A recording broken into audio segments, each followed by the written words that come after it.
Chill, you gotta hit it again. Oh shit, my bad. God damn. You're moving quick today. This fucking guy. Man. He living fast. Alright, go ahead. Tell the masses. God damn. Man, goddamn is right, bro. Goddamn is right. So, well, what is going on, everybody? Welcome back to another edition of NHP, another edition of Unscripted. This is your, as you can see on the bottom of the screen, your Halloween, your annual Halloween Unscripted, man. So, obviously, this is a kind of a weird week. I might throw a graphic up on Friday, just being that it's the day after Halloween, but I figured I'd throw one up pre-Halloween as well. So yes, it is your annual Halloween edition of Unscripted, man. How are you guys doing, man? And welcome back to episode 219 of Unscripted. As if this is your first time watching, you guys do not know how the show works. Every Monday we are on here with Unscripted after Monday Night Raw, and every Friday we are on here at 4 p.m. Central with the news, man. If you guys did miss this past Friday's edition of the news, that is episode 237, I believe. Samantha Irvin leaves WWE, man. We discussed Samantha Irvin stepping away as a ring announcer, stepping away from the WWE as of last week, as well as the AEW and New Japan Forbidden Door clause that they put in to effect, which is a possibility. It hasn't been confirmed, but it is something, I guess, that they have been thinking about doing, bro, as you guys heard on Friday, man. So if you guys did miss that, that is available for you guys on all platforms, man. That is Anchor, Spotify, Google Podcasts, Apple Podcasts, and if you want to see it first, join us right here live every Monday after Monday Night Raw, and as well as Friday at 4 p.m. Central with the news, man. Also, if you guys have not got a chance to get your hands on some of the official NHP merchandise, you guys can now find this live on the merch shop. That is bonfire.com. Link is at the top of the description of this very video, as you can get the brand new piece of merchandise to commemorate the rebrand of NHP with the next chapter design, as you see on your screen, available for you guys right now on bonfire.com. Also, if this is your first time watching and you guys do not know who we are here at NHP, I am Johnny, one half of the host of this very show, and as for the other half, we got my man Sir K here. How the hell are you, bro? I'm doing good, man. I'm doing good. Just been chilling out, man. Been pretty normal. Play the new Call of Duty. It's been pretty good. I've How been you liking feel it a about lot, man. I think it's pretty good, dude. I think it's pretty good. I really like it. it? And I think it's real good, man. I've been enjoying it. So yeah, man, it's been good. Just been chilling, been waiting, November's big month. I don't think they are they back to back pay-per-view Yep. weekends? Yep. Yeah, they are. Just a bunch of big weekend stuff, birthdays. It's just a big month in November, man. So just preparing for Public that. service So, announcement. He's putting y'all on notice. Y'all got birthdays in no, November. yeah, you better fucking send the gifts. Yeah, y'all But better send yeah, us some gifts. goddamn, some people just, man. But I'm doing good, man. I'm doing good. Just like Durante always asks, how's life? How's the family? Life's good. Family's good. How is everybody doing in the live chat? How's anyone doing watching the replay? And what about you, bro? How are you doing? Doing good, bro. Doing good. I'm getting a little annoyed, man. Sir K's been fucking going gung ho all week for trying to get me to fucking send him some gifts. But in my humble opinion, I've been trying to get him to forget about it. But regardless, You have there, to send me what there, he wants there's, for there. her All birthday. right, I'm gonna respectfully cut you off there, because that doesn't matter. Okay. Um, yes, it doesn't matter. But anyways, other than other than that, um yeah, just getting ready, getting ready for this Halloween week, I guess. um you know I haven't been too big of a fan of Halloween for like pretty much since I was a kid, but I'll tell you what, man. This year, a couple weeks ago, Me and this guy with a couple of friends, we went to we went to a different pumpkin patch than I'm used to, and I will say it definitely restored the feeling a little bit. Definitely restored the Good. feeling a little bit because the our normal childhood pumpkin patch was the only one that I would go to. It was kind of just an annual thing, but it got so played out, and it really just, eh, it's a great pumpkin patch, but it really just kind of, you You get know, used to it. yeah, Exactly. exactly. So, trying something a bit new definitely restored the feeling a little bit, bro. But other than that, got this new pop filter here. It's the Rode. It's specifically for the Rode Pod mic. It's the Rode WS14. So I'm liking the way it looks on camera, as you can see all the little ridges to go along with the pod mic itself. So I'm liking that. Um, and Black Ops. This has been good, bro. Black Ops. My honest review. So I'm gonna retry them at a later date because I'm a huge fan of the zombie mode. I don't know what it was with that zombie mode. It probably was me because Sir K and Logan were playing just fine, but I don't know what it was, but it was just really pissing me off to the point where me, of all people, and for anybody that knows me, knows that hell has finally frozen over because the first night we played it, I suggested that we play multiplayer, which again, if for anybody that knows me knows, for me to suggest playing Call of Duty multiplayer, hell has truly frozen over. Um It has. and we played multiplayer and somehow some way I'm like a fucking dog. And I don't know how this happened, but um I was pretty fucking good at it. I was pretty good at it, man, which I haven't touched a multiplayer since World War II. I haven't touched a multiplayer since, yeah, probably since a World War II when it was me, I think you, Logan, and Danielle. So shout out to her. But it's been a while. I think we were playing Modern Warfare 2019. I think we were doing a little bit of that still right after World War II, but yeah, Oh definitely, yes, man. yes we did. Yeah, because that's what we started the podcast. That was Modern Warfare. That was Modern Warfare, yes. Okay, so it wasn't 2018. I apologize. It was 2019. So it's been 5 years since I've touched a multiplayer. Um, and yeah, I don't know how, but I'm pretty good at it. I'm pretty good at it, man.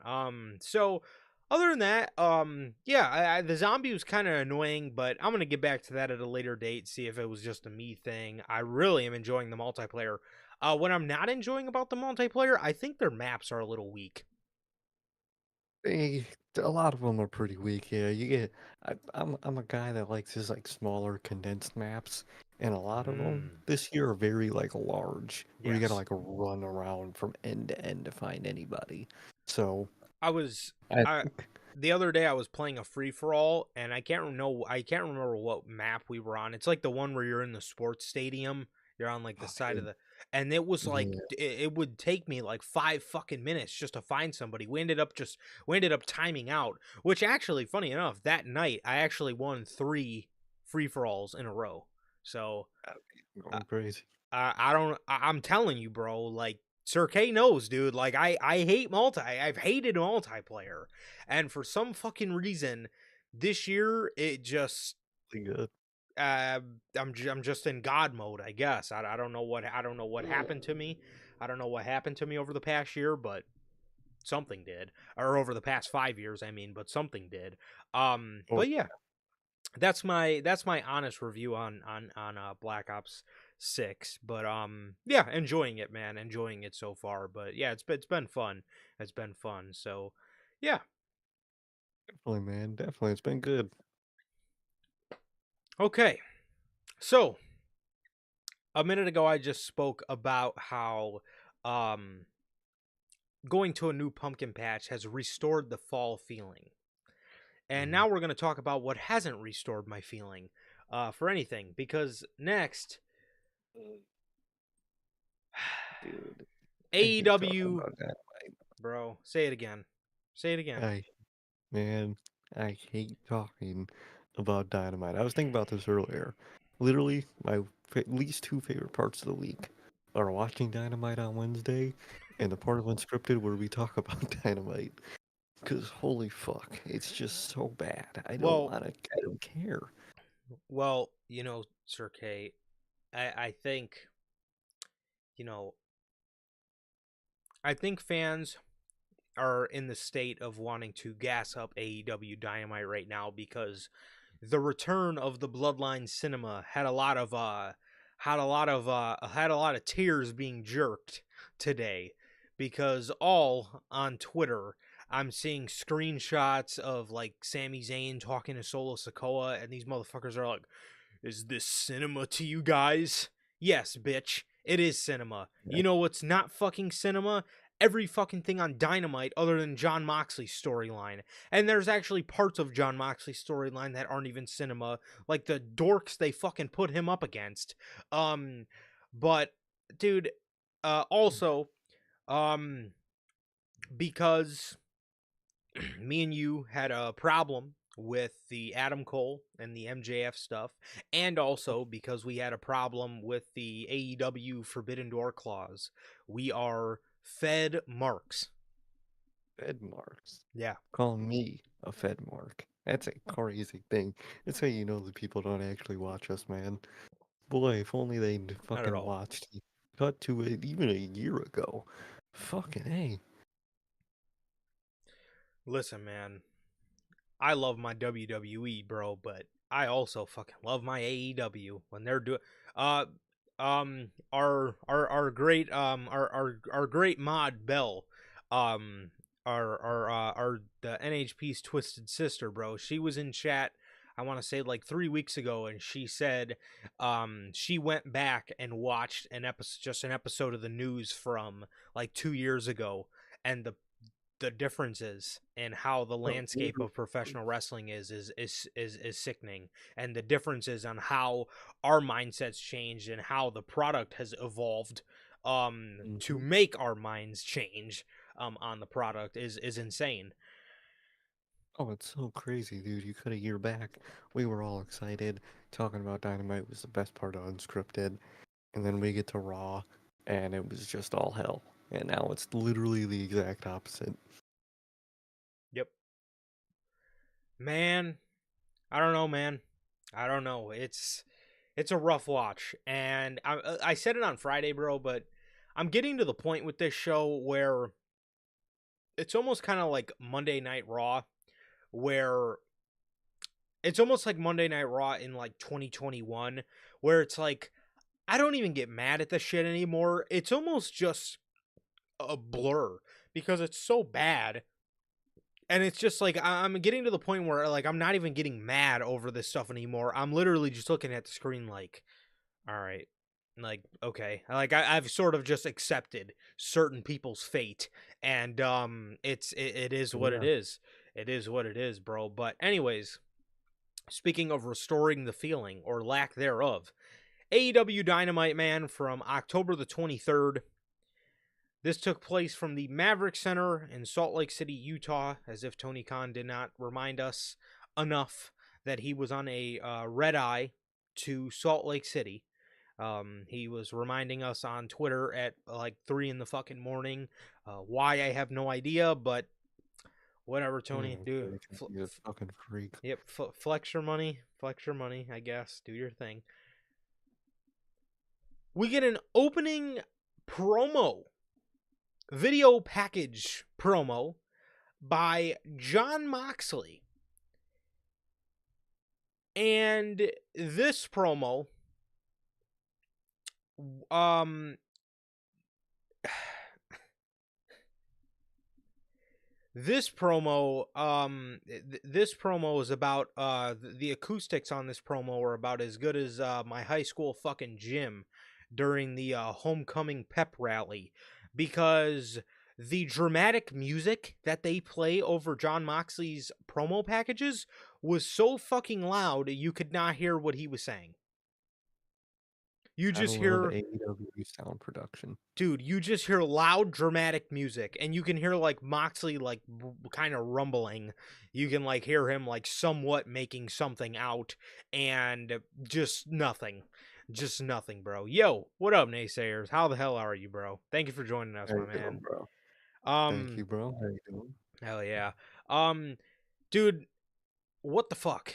Um, this is one of my favorite parts of the show, and now you're taking this away from me. What the fuck? The opening John Moxley promo with the dramatic music is some of my favorite parts about Dynamite. And you're playing your loud dramatic music so fucking loud I cannot hear what he's saying. No, you can't. It makes no fuck. Dude, their sound production, there's always something wrong. They're messing something up, they're using the wrong audio. This audio's bleeding into this audio. Sometimes you can hear commentators and backstage segments. Dude, it's always something with their sound production. It's absolutely horrible. It is. It is. It is absolutely horrible. And yeah, again, these acoustics were about as good as Tropicana fucking Field. Or Hmm. these acoustics were about as good as these acoustics were about as good as the Wintrust Arena, because I could not hear shit. Um we then go to a shot of the parking lot. Naysayers, bro. What'd you Yeah. do, man? I'm glad to hear you had an amazing weekend, bro. What'd you do, bro? Um okay. Sorry, I'm trying to make conversations with my man Naysayers so I don't have to talk about this fucking bare Dog dick shit. ass Dynamite. fucking Dynamite. Literally. We get a shot of the parking lot, and they show us the guys who are waiting for the Blackpool Combat Club. Oh god. Jeff Jarrett, Satnam Singh, Sanjay Dutt, Dark Order, Private Party, Mark Briscoe, Daniel Garcia, Rocky Romero, Kyle O'Reilly, so basically the conglomeration, Dante Martin, Action Andretti, and The Butcher. And actually, later in the night, we seen Darius Martin, but in the first shot, he was not there. What? So does he not does he not take the Blackpool Combat Club this seriously? He showed up, and what did he have to fucking do? Did he have to go to the bathroom? I mean, Yeah. He had to go to a bathroom break before the show started and he couldn't make it back in time. Like, bro. was he not trying to be a part of the was he not trying to be a part of the fucking job squad, waiting for the Blackpool Combat Club? Like, bro, you have damn near a whole list except a spar few that are just straight fucking jobbers waiting for these guys. What are they gonna do besides get their ass whooped when they pull up?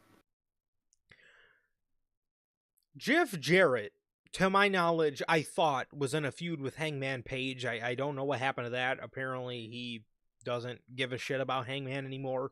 Um, Mark Briscoe is in a little storyline with is supposed to be in a storyline with Jericho. That didn't make any sense. And Daniel Garcia is like flipping between two feuds of Jack Perry and the Blackpool Combat Club. So I don't even know what they got going on with him. It's probably just Tony Khan throwing him in a bunch of stuff to make himself feel good for what he paid him. But I don't know. John Silver John Silver standing out there with nunchucks. You got to be fucking kidding me. Nunchucks. Fucking nunchucks. Like a dork. What do they call him, bro? The Dork Order? A dork order, yeah. That's a good one. They are the dork order. Dude, man, I seen this to open Dynamite, and I just I I said man, Man, y- what the fuck? this is who you have going up against the Blackpool Combat Club. These This group of guys. fuck shit, man. You have the group of nobodies that you haven't used all year be the fucking standing ground of AEW. Like, what? Not to mention AEW resurrected one of the worst faction names from 2017 SmackDown, and we all know how bad 2017 SmackDown was. They called all these guys the BCC's welcoming committee. The welcoming committee. Yeah, let's steal an idea that was absolute dog shit in the first place. So, for the record, we are about 5 minutes into this show at this point, and I am already defeated going into Oh AEW yeah. Dynamite. Instant defeat. Instant fucking get me out of here. God. I wanted to catch a fucking red eye away from my television as Tony Khan caught a red eye to Salt Lake City. Literally. The show opens up with Adam Page. Okay. Mm-hmm. Thankfully, I'll say thankfully something nice. Okay. When I heard Adam Page's music, I said, okay. All right. Okay. This is fine. This is fine, right? Yeah. Hangman, I hear the music and I'm like, all right, man. Hey, this is all right. Hangman's probably gonna give us some good quality, and thankfully he did, just to give me a little mental break from the resurrection of the welcoming committee. So Tony Schiavone standing in the ring, and Adam Page, he asks Adam Page, "Where's your mind at right now?" Hangman snatches the mic from Schiavone. He says, "Last week he took Jay White's head off.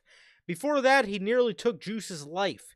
He knocked Austin Gunn out so bad he doubts he remembers his brother's name." Colton comes out. He attacks Page. Page gets up. Um. Page eventually gets the one up, on Colton. He grabs his Hangman takes his belt off and he goes to choke Colton with his belt. But Jay and Juice come out for the save and chase Hangman away, or I think they brawled actually, and got Hangman out of there. Switchblade grabbed the mic and he says he will always have Hangman's number, and calls Hangman out on limping. Hangman was kind of limping during his beatdown with Colton. I don't know. I'm assuming this is a work because in their match at Wrestle Dream, he kept giving Adam Page a bunch of dragon screws to the knee. Yeah. So I'm assuming it was a work because Adam Page being hurt is the last fucking thing AEW Dynamite needs right now, other than Jon Moxley getting injured. Exactly. Not only do they not need him getting injured for the sake of television, but just for the sake of their roster, do not have another fucking guy wrestled injured for months. Yeah, so I'm assuming it's a work. And he says Hangman can cover up all his shortcomings and have all the blood, fire, and barbed wire he pleases. But when the bell rings, he does not measure up to the Switchblade. He tells him to go ice his leg, and they'll see each other real soon. And if that doesn't work, for you, then we only got two words for you: guns up. I hate that phrase so much, dude. I hate it. It Yeah. makes no sense. What do you mean you got 2 words for me? Guns up. What? Oh, I hate it so much. I hate that group. I hate their existence. I hate all their catchphrases. I hate them.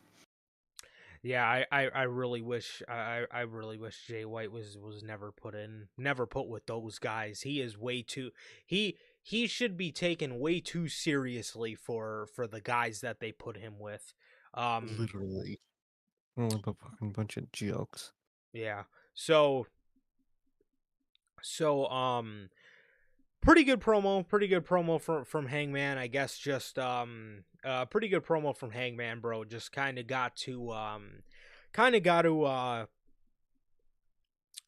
just keep building the feud with Jay White here, and building upon just something for Adam Page, because in all reality, this is definitely less than what he should be doing.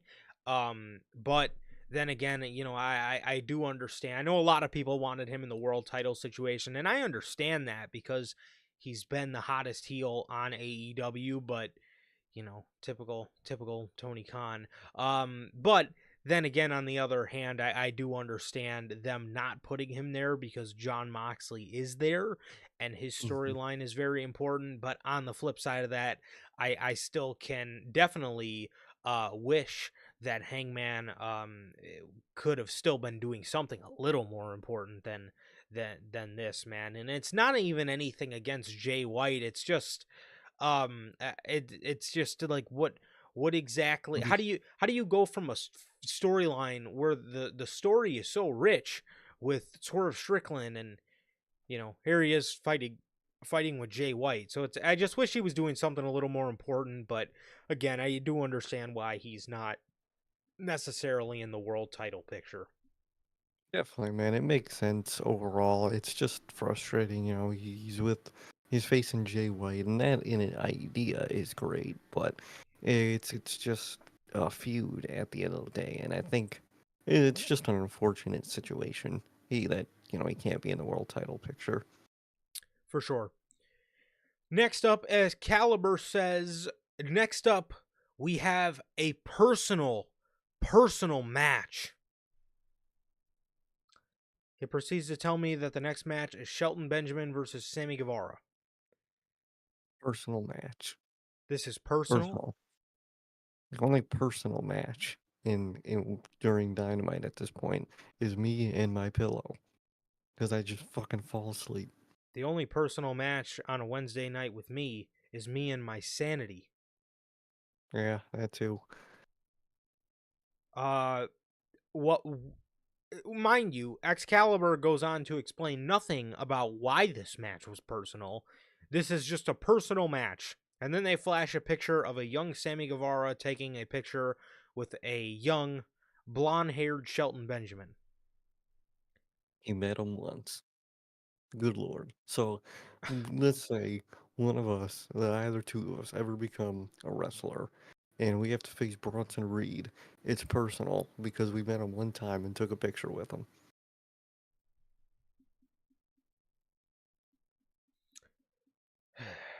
I could see if this was personal for Sammy Guevara, But because Sheldon don't give a fuck. how is this a personal match between the two guys? The match was pretty good. Shelton, yet again, wins in convincing fashion, and he hits Sammy with his Exploder Power Slam and picks up the victory. As yeah, Sammy Guevara, again, and Shelton had a good match, and yeah, this was about as personal as it gets, man. Forget OG Bloodline versus Solo's Bloodline. Forget Drew McIntyre versus CM Punk.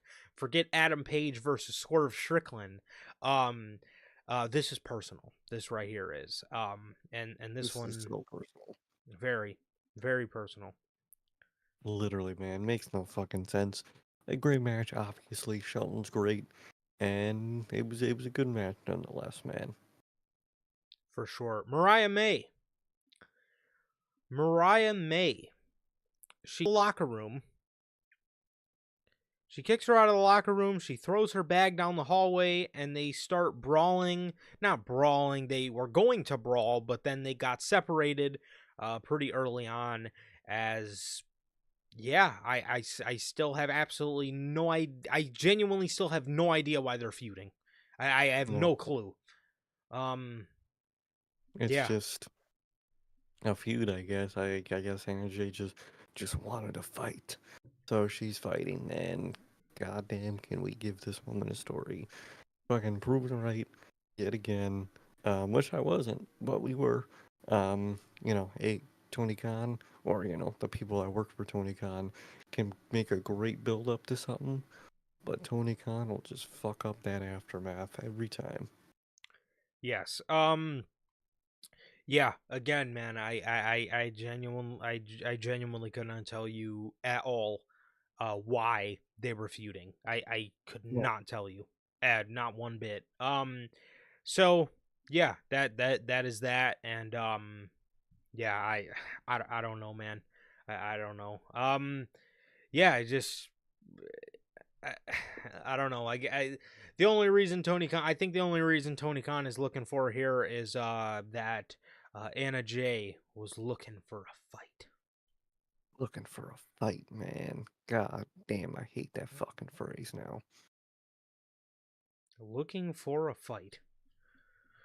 Like, dude, just go in the locker room.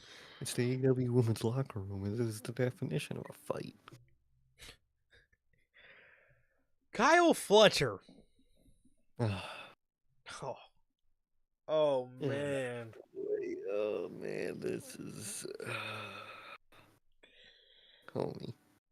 This No. was one of the worst parts of Dynamite. And look, since AEW fans are on the kick of if you talk bad about AEW, they take it as if you are coming at these people personally.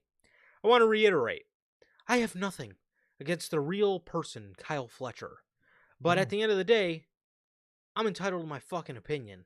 And in my Mhm. opinion, he's a bad promo man. I'm sorry. He Yeah.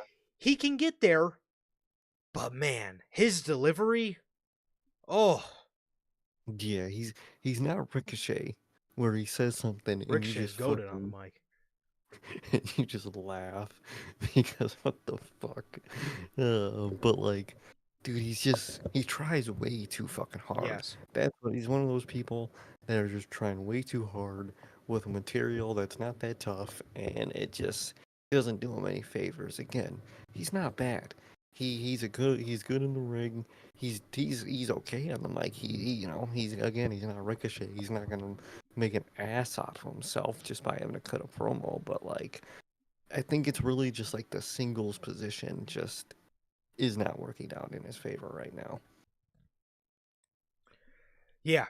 Yeah, I no, it's not. And I don't know why I don't know why Tony Khan went out of his way to make Kyle Fletcher a single superstar, man. I really do not understand why that is the case, man, because it's just very apparent that he is not anywhere near ready to be a singles guy. This guy screams until he is red in the fucking face to the point where it is just like too much. Like Oh, he's red, bro. and these are things that people complain about like Sami Zayn with. Oh, he screams too much. Sami Zayn screams when there's a reason to scream. Sami Zayn screams when he gets passionate about something. Hmm. When Sami was cutting those promos on Gunther, um, was he screaming at Gunther or was he cool, calm, and collected, telling Gunther, "You're mad because your father called you a loser"? Hmm. You're mad because you're like that's not how you cut a promo. Just because you're fucking yelling and just fucking putting all your energy doesn't make it good. It almost seems as if Tony Khan looked at the criticisms from the Dynamite prior to this and figured, oh, I need to make these up. And he went back on almost everything he did last week, which Yeah. in turn actually made it look more stupid. Oh Um, yeah. when you fix certain things, you're supposed to make them make sense. You're not supposed to just change them at the snap of a finger because people on Twitter ask for it. No, make it make sense as to why. So Kyle Fletcher, he brings up how Ospreay turned on Kenny Omega and Okada, and once he noticed the pattern, Don was there to help him realize Will never wanted him to achieve his full potential and surpass him because he is selfish. He says, I'll give him a chance next week. He tells him he's going to have to disobey doctor's orders. He's going to have to disobey Allie and Harry, begging him to stay home, begging him to go get more MRIs and more x rays on his neck, and have a match with him and save face with these people. What? Bro. Bro, why does AEW? We always talk about how AEW sometimes will do too much. They'll have a random dynamite where someone spits in someone's face or Yeah. someone does this or that. Again, this man is, coming at his family, bruh. And, for a feud that could benefit it. But, like, I don't care. So, like, it's just trying too hard. Not just because you're in a fucking couple week long promo and feud with somebody, don't mean you gotta go all crazy like it's a main event spot. Like, dude, it's just trying too hard, man. It is. It is, bro. And so he tells him he's going to have to disobey doctor's orders, and he's going to have to disobey Allie and Harry, telling him to stay home and begging him to go get more MRIs and more x-rays on his neck. He says, and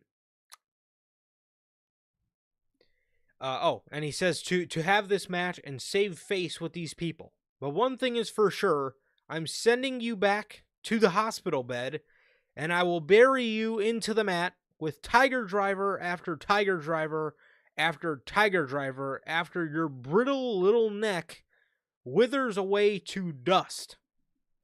And I will stand atop the mountain, the one and only proto star Kyle Fletcher. He says if he's going to stand on top of this company, he can be nothing like Will Ospreay. Don Callis then hands him a pair of clippers. He shaves his head and repeatedly yells, "I am not like you." Homie. Dog. Another thing about, the going too far. The little brittle to your neck brittles down or whatever. Bro, why does every AEW promo have to be, I'm gonna beat the life out of you. I'm gonna kill you in that ring. I'm gonna snap, like, bro, just chill it out, bro. You guys are having a fucking mat-to-mat fucking dance-off. You guys are fucking John Moxley every week, so calm it down with that.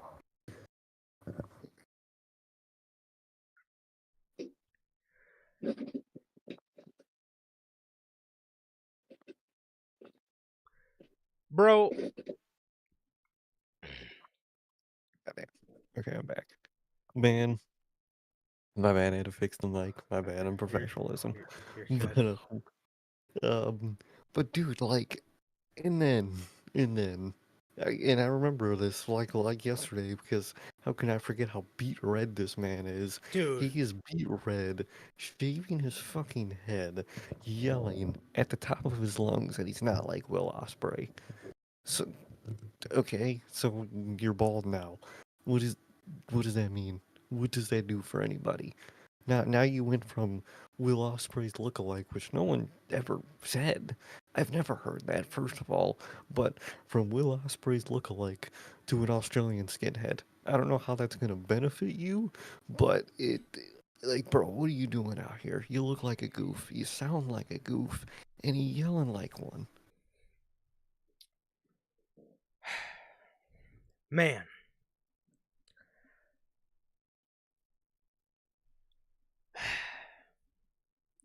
Fuck. I don't even know where to start, bro.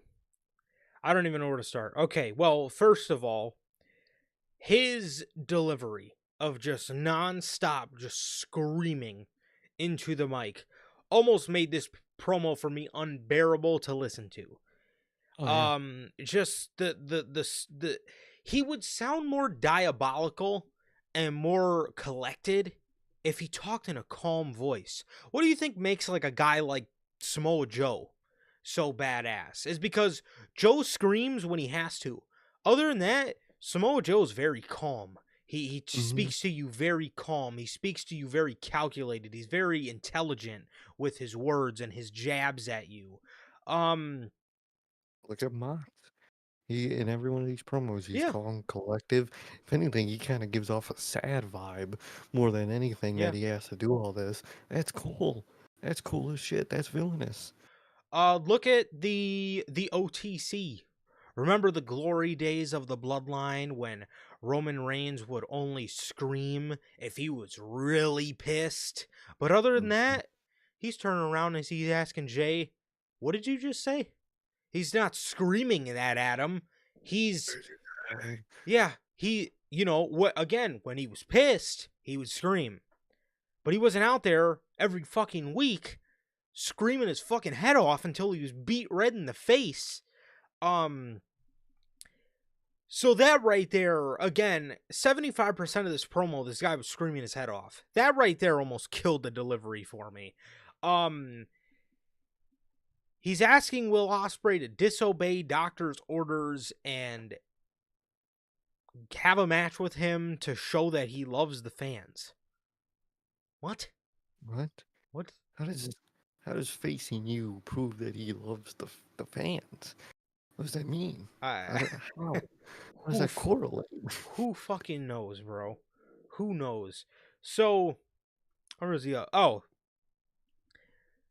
this man absolutely, this man absolutely killed it. The life was sucked out of me when this man says he's going to stand atop the mountain, the one and only proto star Kyle Fletcher, and then he tilts his head back and closes his eyes and spreads his arms out like he just hit the rawest fucking line in promo delivery history. He tilts his head back and he's looking up like he's some fucking Wednesday night messiah. The proto star. What the fuck? I've always hated that nickname. That is just the wackest fucking nickname I've ever fucking heard, man. That nickname, the Proto Star, is awful. It's horrible. Dude, it sounds like a fucking secret villainous project in a sci-fi game. Just, oh man, we gotta uncover the secrets of Project Protostar before they use it on the people. Like, bro, what is that? That is ass, bro. He's fucking basking in it like he's fucking spitting fire. Like, dog, Yeah. no. You know, when we were fucking growing up and we were watching Power Rangers and we would be watching like Dino Thunder and there would be like red, yellow, and blue. I think Dino Thunder was, but then at the special occasions there was the black one, or in SPD there was Commander Kruger the dog. You know, he almost sounds like some sort of special Power Ranger reinforcement. It's Proto Star. Oh, it almost sounds like one of the special Power Rangers for like Power Rangers in space. It's the Proto Star. It's Protostar. Look at them. Look at it. Literally, bro. They're building a bunch of sci-fi fucking geek characters in AEW. You got Protostar. You got Hologram. Fucking hell, you're building a roster, man. The one and only Proto Star, Kyle Fletcher. And for me, dude, the tilt back. That just it just almost irked me, bro. This man, he thought he just hit like the rawest line since like the fucking pipe bomb when CM Punk looked down the hard cam and said, "Hey, Colt Cabana, how you doing, bro?" Man, dude.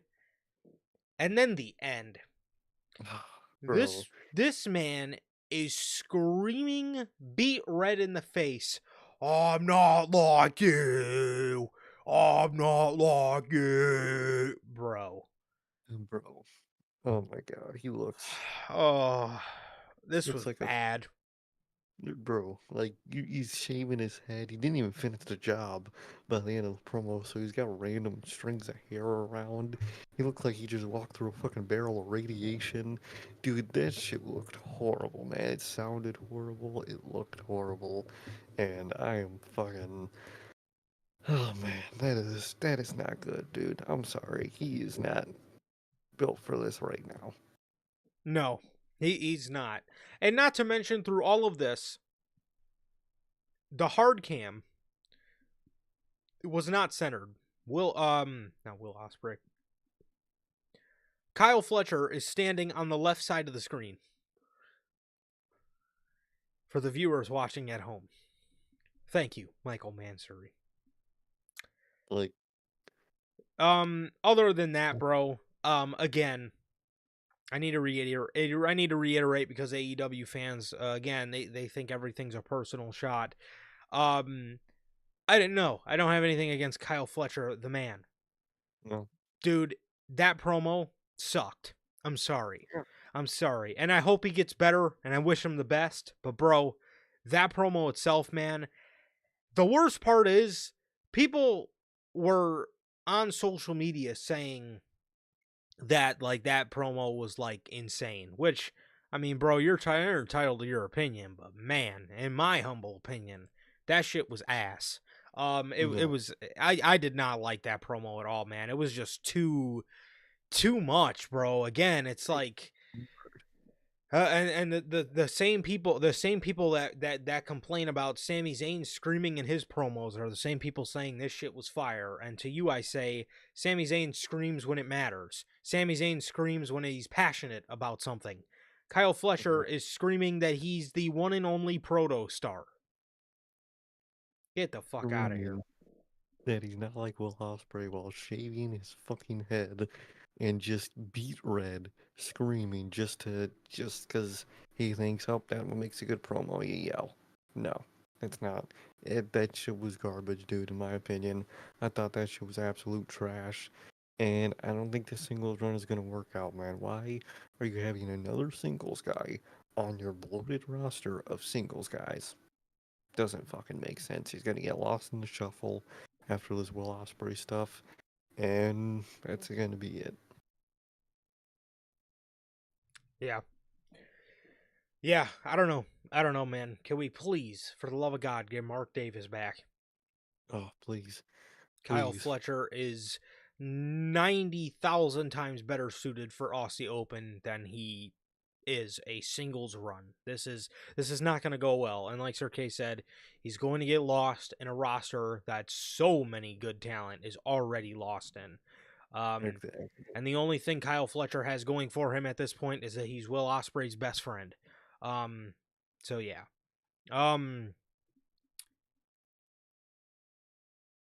Ricochet. Ricochet is in the back. He issues an open challenge for Rampage because he says, "I'm in a bad mood."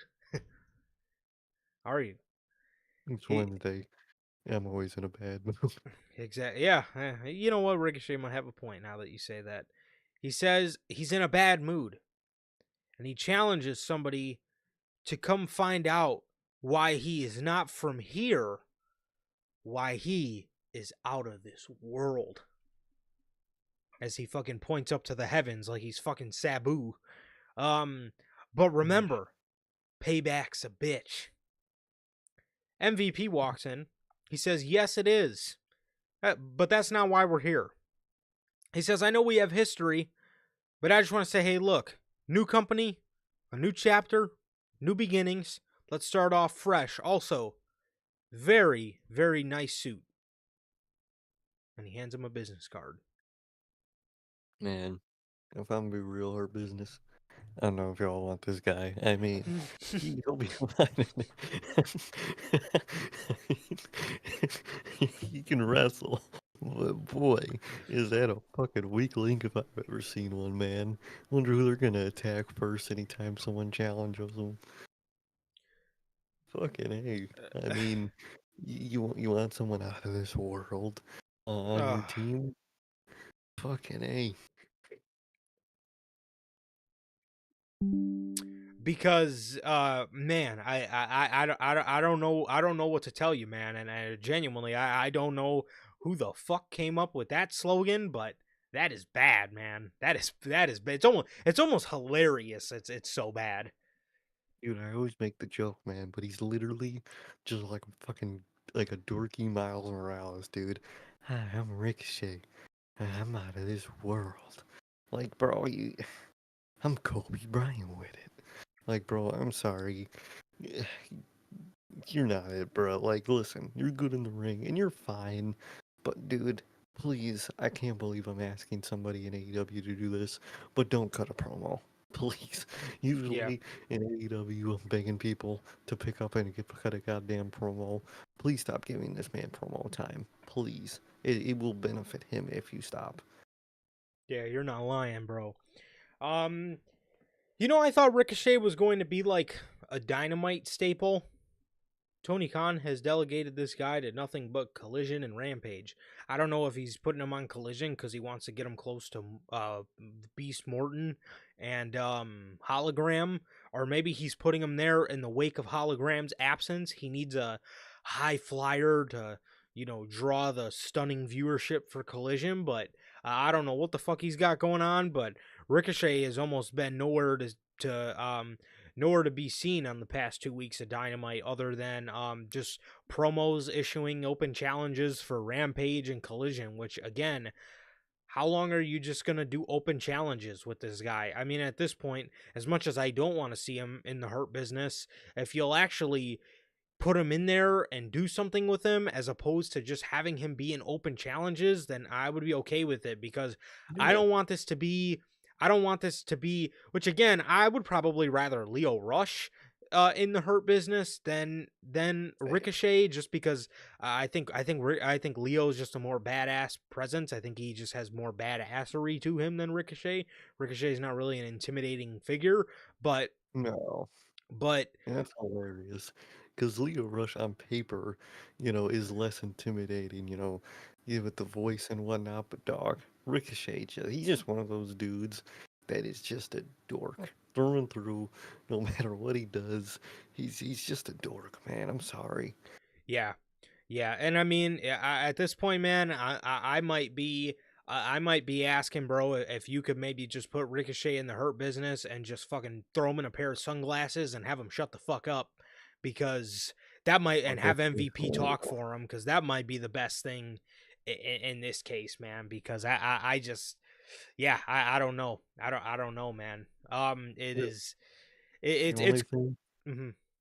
maybe he could pull like a Dominic, where he's such a dork, he kind of uses it to advantage, and he becomes like kind of like just a little asshole, just a little like just fucker around. Yeah, Maybe that's probably the best thing he could do.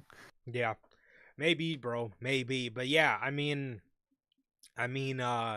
yeah, I'm looking for them to do something like that with Ricochet, man, because I don't want to see this open challenge thing continue to go on. And what concerns me is this is Tony Khan. Once he likes you in something, you're probably going to be stuck. Look at Orange Cassidy and his open challenges. Tony Khan loved. I mean, even to Oh, this day, we still get right. open challenges with his mid card championships. And if Tony Khan loves that for you, he's going to give it to you all the time. And if he loves an open challenge for Ricochet, because I know in Tony's mind, he's thinking, I could just do an open challenge, throw Ricochet out there against any fucking soul on the roster, and our core audience will eat it up. And that's the only people that eat it up is your core audience. And it appeals to absolutely nobody else, and it's not going to help the company grow at all. A random Yeah. match between Ricochet and motherfucking Bishop Khan isn't gonna do anything for me on, this week's edition of AEW. Why the fuck am I watching? I mean, it's not gonna do anything for anybody, bro. But that's my concern with Ricochet. And as much as I honestly do not want to see him in the Hurt Business, if that's going to get this fucking guy out of open challenge funk, because again, it's been 2 weeks and it's only 2 weeks, but I can hope it doesn't continue. But I just don't want this to become a habit. And if it is going to become a habit, just put him in the fucking group. Yeah, you might as well. At this point, it's something for him to do that I could actually take seriously. Speaking of can't take seriously, Brian Cage and Lance Archer. They're in tag team action against unnamed jobbers. These guys look something of the emo Raiders, if you guys remember Right. those guys. Thank God I don't remember the emo Raiders. Thankfully, Um, those guys are gone and replaced with the old, better version. thank God. They hit them with the power bomb choke slam combo. Oh man, so devastating, man. They got tag team move 11. Dude, it's over with for this tag team division. They got tag team finisher 11. Look at that.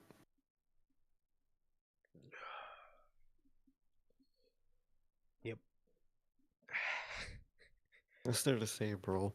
Why are they a tag team?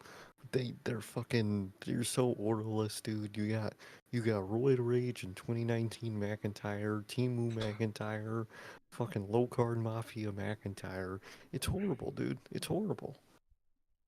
It is. It is. They win the match, and Excalibur says, this is the second dumbassery of the night for him. He says, wow, Don Callis has built something different, something impressive with this new Don Callis family.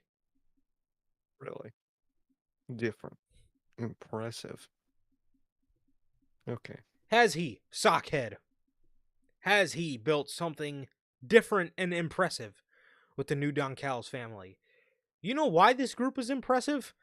I couldn't imagine the faction got worse. You know, it's impressively bad. Genuinely, I couldn't think it could get this bad, and it got that bad, and that impressed me. The babyface welcoming committee is standing out in the front, still waiting. Darius Martin finally showed up. Chuck Taylor comes to get Mark Briscoe for his match. Apparently, he's a producer now. This was not explained to any of us because, according to commentary, when Trent and him had that parking lot brawl earlier this year, Chuck Taylor and his career ended. I don't know if that's a shoot or if I don't know if like he actually maybe wanted to be done wrestling and they've slotted him into this role, but that really would have been nice to know, not just Chuck Taylor Well, walking up with a fucking headset. that could have been, I don't know, a meaningful moment on Dynamite after their match. But no, you just have them out there fucking checking people at the door. He pulls Orange Cassidy to the side and he tells him, I see what the BCC are doing, and none of these guys can beat you. He says, but I know you can beat them because you've done it before, and it's about damn time you step up. Yeah, I mean, I honestly, I think, you know, we're building. I'll talk more about it at the end, but I can see why we're building Orange Cassidy here as the leader of AEW. It's obviously not going to be the main A part of the perm storyline. This is clearly stepping. just something just to get us through full gear, I think. Oh yeah, it's definitely just, you know, we're waiting for the Darby match. Obviously, you don't just want to do it instantly, so we gotta have people try to fill in that shoe and fail, and that's what they're gonna do with Orange Cassidy. Yes, and after he does fail, I would actually like to see a different take on the Orange Cassidy character. Maybe a little gimmick change. Be pretty Please, nice. please, gimmick change. Yeah. Knowing Tony Khan, probably not though, because he's on his Eric Bischoff flow. He's trying to ride the Orange Cassidy wave until who fucking knows when. Well, Yeah, I don't understand why this was explained to us night of that Chuck Taylor all of a sudden is a producer, and yeah, I couldn't tell you, bro, and I don't even know. I don't even no. know, man. But typical AEW at this point. Um, Oh yeah, no, never fails. Chris Jericho defeated Mark Briscoe in a ladder war. Mark Briscoe was on top of the ladder, and Big Bill came in, threw him off through two tables. He picked up Jericho in a fireman's carry, carried him up the ladder, and Jericho wins the ROH World title. So he is now the Nueve. Oh, God. And Um. after the hmm match, we hear the music of Tomohiro Ishii. Him and Rocky Romero come out to the stage and stare at Jericho from the top of the ramp.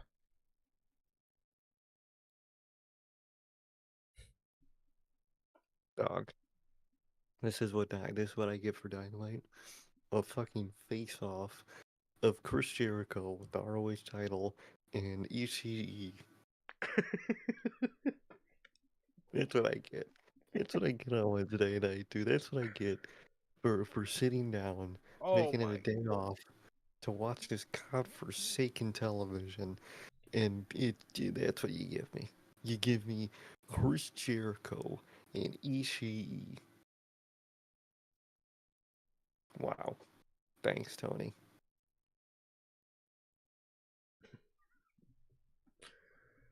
You know, Tony, you really outdid yourself with this one, man. What? Mm-hmm. Wow. What a way to treat the crowd, bro. Now we have to look forward to another Jericho title reign. You took the title off of Mark Briscoe for this, mind you, instead of, oh, I don't fucking know, giving the ROH World title to a young guy that could actually be on the ROH show mainly and hone his skills there, make a name for himself there, be putting a couple good stories over there. I could think of Sammy Guevara's a guy who's been mainly on ROH. How about my boy Lee Moriarty that they did nothing with? How about you give the fucking ROH title to him, keep him on Ring of Honor, and let him, I don't know, maybe try to build some prestige for the brand, something. But no, let's just keep putting the ROH title on guys who are mainly on Dynamite and who are never on ROH. And then you wonder why the brand sucks. And then you wonder why nobody watches the brand is because the only champion that is readily available every week for Ring of Honor is the one, funny enough, that people actually wouldn't mind seeing on Dynamite. The one that you've hidden away for the better part of 3 fucking years. Athena. Literally, dog. Let's just fucking waste ROH even more. Let's keep putting the ROH title on guys that are mainly on AEW instead of putting the Ring of Honor World Championship on up-and-coming guys. Nope. Why would they do that? Naysayers, I'm so Well, proud of you, bro. good. That's good. I would have never made one, but great job for that dude. Yes, I'm very proud of you, man. Ladies and gentlemen, Naysayers has canceled his Ring of Honor subscription. So proud of you, bro. It was There we about it was go. a, it was a long time coming. That's how you do it. Thank God. Proud of you, dog. Um, speaking of Naysayers comments, if Jericho needed to do anything at this moment of his career, I say it all the time. He needs to take 6 to 9 months, go do Fozzy shit, go make some cool podcasts, go write another fucking book, go, I don't know, something. Write a memoir, Fozzy, something. I don't write a poem. I don't even care at this point, bro. Something. When the 6 to 9 months are up, come back, do a farewell run, and that's it. And that needs to be it, because this, why are we putting the ROH World title on Chris Jericho again? Why aren't we putting this shit on guys who are mainly on Ring of Honor, young guys who are mainly on Ring of Honor that can hone their skills on the brand? And again, attempt to add prestige to it. You're not even attempting to have your world champion on the show. I don't know how frequent Mark Briscoe was on the show, but I can tell you for a fact Chris Jericho was never showing up on a Ring of Honor show. The only time Jericho is showing up on Ring of Honor is for their 4 pay-per-views out of the year. Literally, that's all he's showing up for, man. If that. Literally. Jericho wins Ladder War. It was a decent match, bro, but why? We get a video package for the Camille and Chris Statlander feud. I'm sorry. Didn't you tell me last week that Chris Statlander lost herself when Mercedes came into the company? I heard nothing about Camille. I thought she was feuding with Mercedes. I guess she's delegated to her for now. All right, bro. Adam Cole.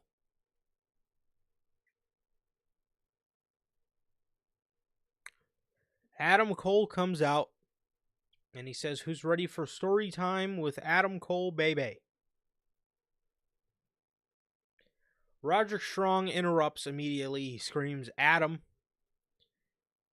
Adam says he knows, or no, sorry, he screams Adam. Roddy says he knows who Max really is. He's an egomaniac. He's a manipulator.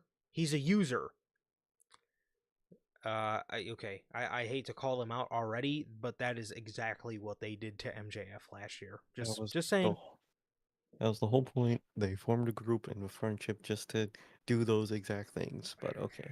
But hey, I digress. I digress.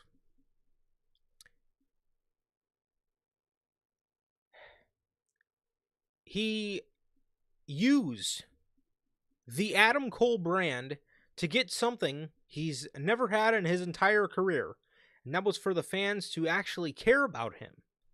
And he never checked in once on you while you were injured, but we did.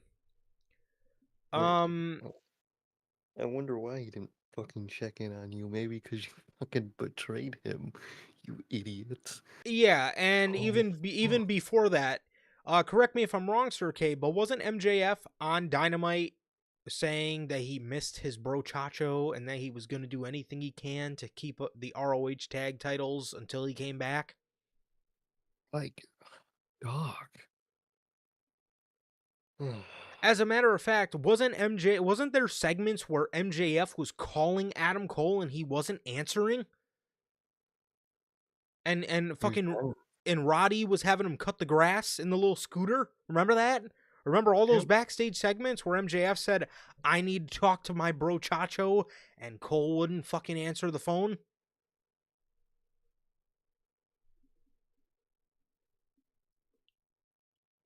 Bro, what are you talking about?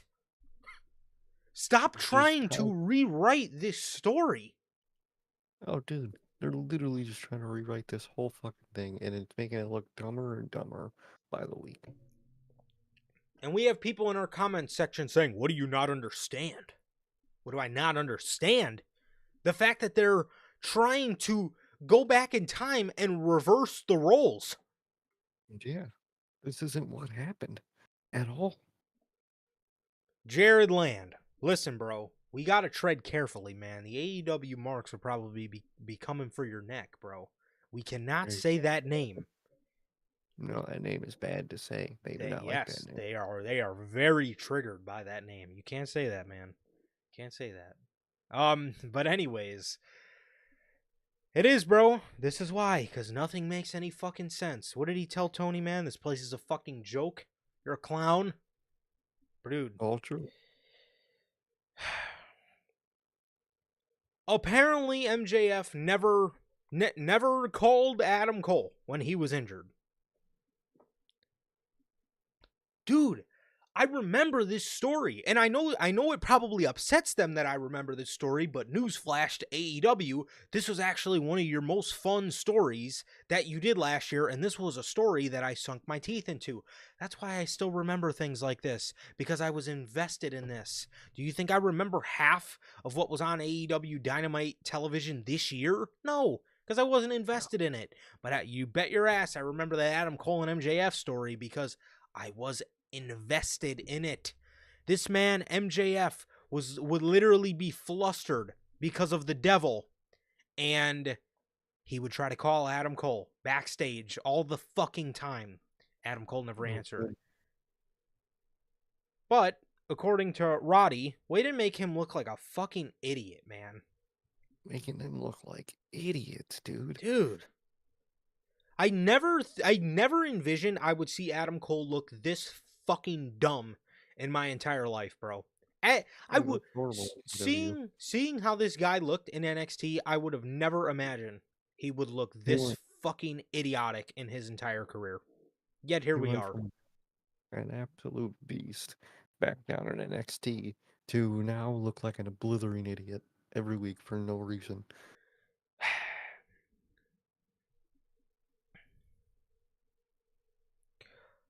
Mike Bennett. Great. Now these guys are talking. Mike Bennett, Mike Kanellis, says this group may have been formed because of Max, but our friendship goes way before Max. We started this together. We're going to finish this together. Finish what? This fucking storyline that makes no sense now? Like, dude, what are you finishing? You don't got nothing. You're nothing. What are you doing? Matt Taven says a year ago when you told us about this plan, we said yes before you finished your first sentence because it was never about Max, it was about us. And some of my favorite moments in my entire life are when we are all together. Wow, isn't that just jolly? So you said yes to Adam Cole after his first sentence, and he was telling you what exactly? He was telling you he wanted to betray MJF for what? Yeah. Is that not what you were gonna do? You were gonna be his friend and then betray him? That was the whole fucking point. Man. So bad, dude. I'm sick of it, dude. I hate Dynamite. Because it was never about Max. Yes, the fuck it was. What do you mean? The whole point of the formation of the group. That's why you got Wardlow in there, at least at the beginning, because he hated Max. But, What? Come on, bro. What the fuck? Like, what? Come on, dude. This shit, bro. I tell you. Okay. Roddy says that's right. No, it's not. He says that's right, but I just wanted to let you know I'm so proud of you for working your ass off through the serious ankle injury, and I'm proud of you for coming back to finish what we started, and that's to take Max out together. And as your best friend, I need you to know that I want Max first. Okay, he just says, I'm sorry I'm dissecting this so hard, but that's how much sense it doesn't make. He says, I'm proud of you, and we're coming back to finish what we came here, sorry. Oh God, where was I? He says, I'm proud of you for coming back to finish what we started. I thought this wasn't about MJF. yeah. So Isn't how that what are Matt you? Taven just said? What the fuck? This is like the most contradictory bullshit I've ever seen, dude. It's horrible. You said one thing, you did all this, and now you're just saying the opposite and just making everyone look like a damn fool. Adam Cole says, you're damn right. We should finish him together. We should finish him tonight. So how about you come down here, Max, and you can get an undisputed ass whipping. He's getting an ass whipping because y'all turned on him. Thank you. Thank you, You guys Adam are Cole. not the good guys here. You can't spin it to where these guys are the good guys. You just can't. You literally can't. MJF is on the screen. He's getting a massage. What was this, bro? Oh man. he he's getting a massage, and he tells them, "Remember the revenge I promised to dangle over your head? I guess revenge is blinding you from the fact I've literally told you you're not going to get your hands on me." He tells them, "Whichever one of you gets to 3 wins first, I'll give you a match at Full Gear." And in the middle of this, he's like orgasmic because he's getting his massage, and in the middle of his promo, he's going, oh, yeah, Oh, oh, oh man. lower, baby, Yeah, lower. you said lower. Why? What do you Get want your her to ass. go lower? She like what? What Ah, that, type of that shit is ain't he me. into? That was a little suspect for me that he wanted her to go Lower. lower. If you'd think he'd go lower, her, but I don't know. That's just me. Hey, maybe he's like that. I don't know.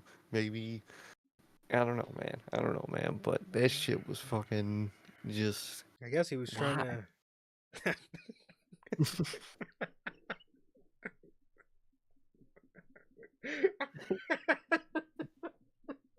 Like, bro, what is all this television, bro? Man getting a massage, fucking, of course, saying generic MJF shit. You gotta go through this to get the match with me. I guess that's either all Tony Khan or all MJF season himself is the same thing every time. So, good lord, man. Yeah, I don't know. I don't know what he was telling her to go lower for. He was laying on his stomach, so I don't know if he was trying to get the fucking county special or what Maybe, exactly he was going maybe, for. But maybe he wants to go in the middle. I don't fucking know what he wants her to do, man. I have no clue. uh look, bro, to each his own, I guess, man. To each his own, man. He was hanging around on the Orange app, I guess, bro. But he tells them the first to get to 3 wins, he'll give them a match at Full Gear. He laughs. He says, classic MJF, making people jump through hoops to get a match. Yeah, 5 It's like, years later. yeah, it's not fucking classic anymore. It's redundant.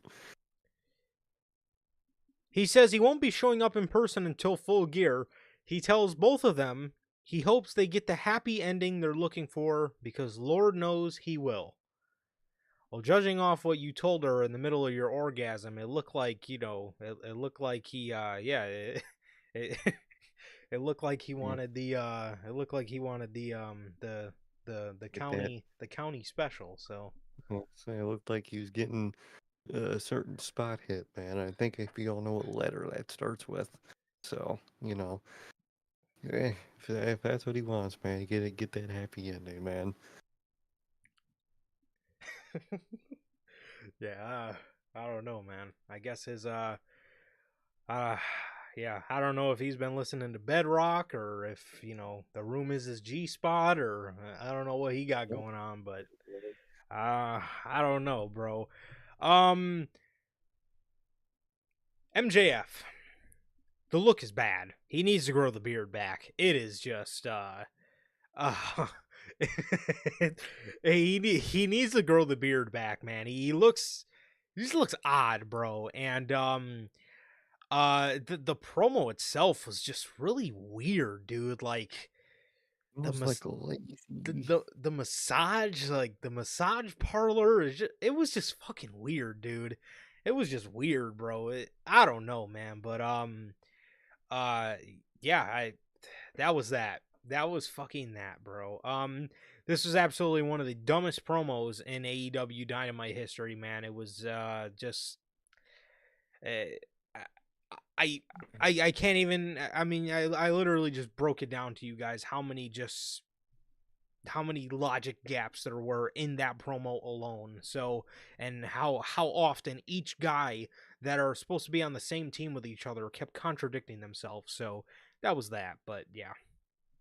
Definitely, man. Horrible contradictions, man. Fucking just a complete butcher and slap of the face to the fucking fans. This is just, it's so bad, dude. It's literally trying to insult our intelligence.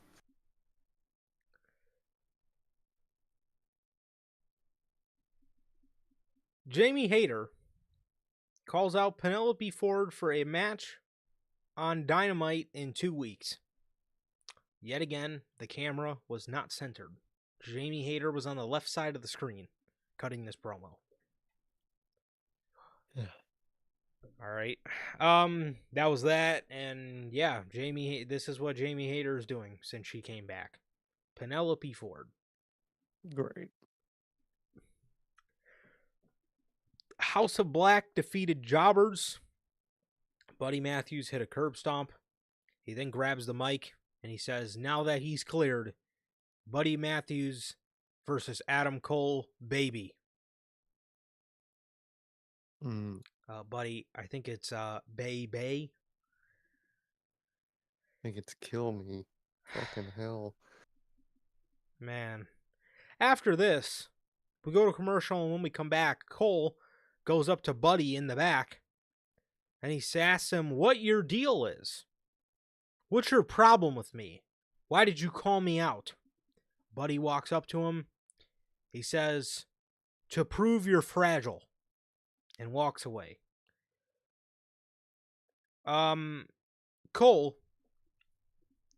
Cole and Malachi Black kind of glance at each other. I definitely would have liked much bigger of a tease there, being that these two have never, really came face to face with each other since 2018. So I would have really liked for for a nice little callback there, but no, just kind of glance at him Just and walking yep, past. just walk past. Nothing too much. Again, there was the tiniest glance ever, but I would have liked something a little more heir apparent than that. But yeah, that was that. That was that. That was that, Literally. man. As yeah, he wants to prove he's fragile. God damn. Can someone try to prove Tony Khan's fragile and do it or something? Because, goddamn, I'm fragile watching this fucking show. I'm fragile fucking talking about the show a few days later, let alone fucking watching it. Yeah.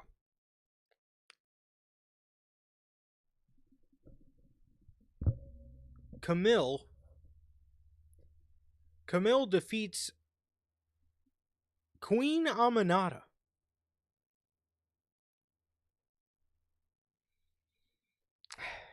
She defeats Queen Aminata with a spinning reverse DDT. It was almost like a crossroads, but she doesn't spin, just the opponent spins. Kind of weird looking. Mm. Her and Statlander have a face off. Monet hits Stat. Stat doesn't move. Stat attacks both of them. She goes to hit the ropes while Monet is out of the ring. She grabs Stat's leg. Camille and hits her spinning reverse DDT on Statlander next. And yeah, that was that. What what a feud this is. Yeah, You could feel the excitement off my voice. very exciting. Mm-hmm. Christian Cage. He pulls up to Dynamite, and the welcoming committee thinks it's the BCC, and it's Christian. He pops out with the patriarchy, and he sees Kip Sabian. He sees Kip with the welcoming committee, and they chase Kip all the way out to the ring. Hook is walking through the backstage area. Renee asks him, "Can you tell us who attacked your dad after you saw the footage?" Hook says the scumbag is in the ring right now, and I'm going to whoop his ass. Hook goes to attack Christian Cage. He gets him in the corner, and Kip Sabian low blows Christian. Christian walks up to Kip and tells him he knows why he's been doing what he's been doing. I know why you took my pen, and I will deal with you later. Get in that corner right now. They attack Hook, and Kip walks away with the patriarchy. I'm assuming this is going to be Luchasaurus's replacement for a while. I'm assuming. Yeah. So, yeah, that is that.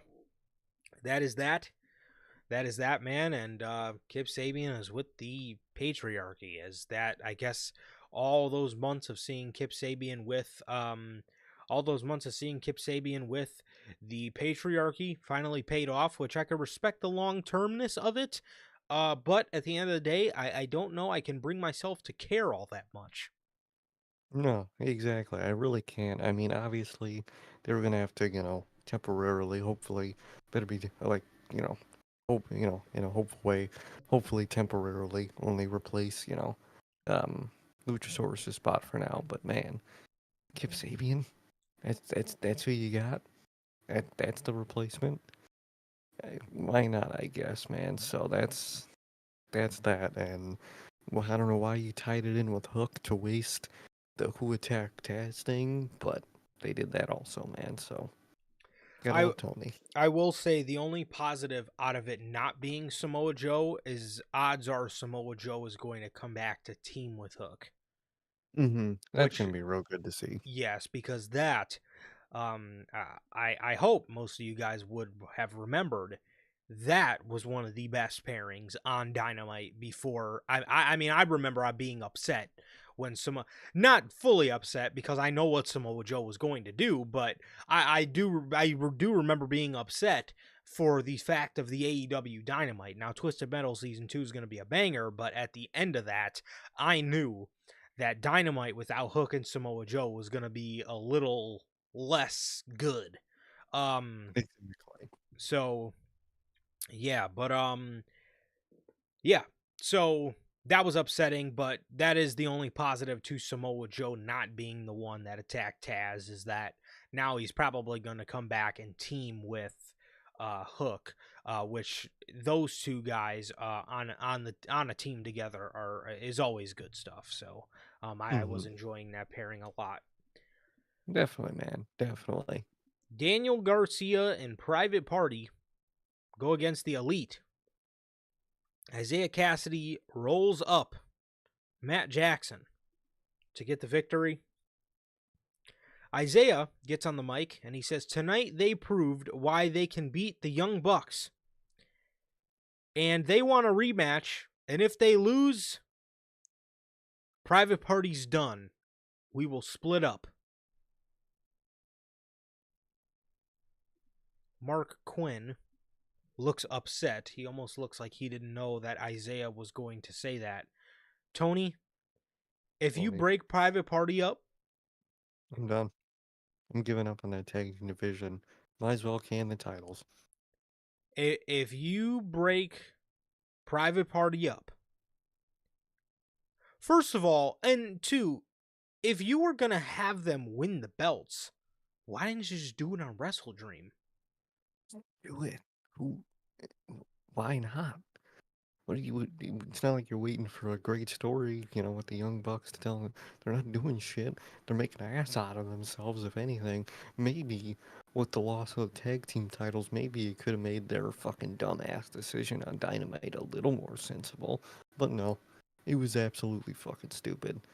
So why not just give it to them then? Couldn't tell you, bro. Could not tell you, man. Dude, if you break Private Party up, the I don't know. At that point, man, I don't. At that point, man, Tony Khan genuinely needs to be studied on what he's done to this tag team division because I don't know. I mean, seriously, that is the last thing this AEW tag team division needs right now is another good team broken up. We've already lost Aussie. We've already been without Aussie Open, and now it seems like they're going head on with a Kyle Fletcher singles title run. So I don't even know what they're doing there, bro. You break up another good team like Private Party, another homegrown team that's been there since day one, man. You break these guys up. I've probably just about given up on this tag team division. I mean, I already have, but yeah, I mean, it's just I don't even know at that point, bro. Um, Literally, man, I have no fucking clue. I don't get it. After the match, the Blackpool Combat Club, Mhm. Mox's car pulls up to the welcoming committee. Marina Shafir gets out and stands in front of the car. Claudio and Yuta come from the crowd and attack Daniel Garcia and Private Party. So you had these guys standing outside of the arena all night and they didn't notice Claudio and Yuta somehow got into the building? Like, is that not the only entrance? Because if that's not the only entrance, then what the fuck was the point of standing out there in the parking lot? Like, made to be absolute fucking buffoons. Fucking all look like the biggest idiots in the world. Like, how? How did this happen? Moxley, dressed like a cameraman, drags Chuck Taylor out. Excalibur then says Chuck Taylor's career was ended earlier this year by Trent. Whatever happened to Trent? Did he get injured? Might have. I think that's why he's off TV. I believe so. Hmm.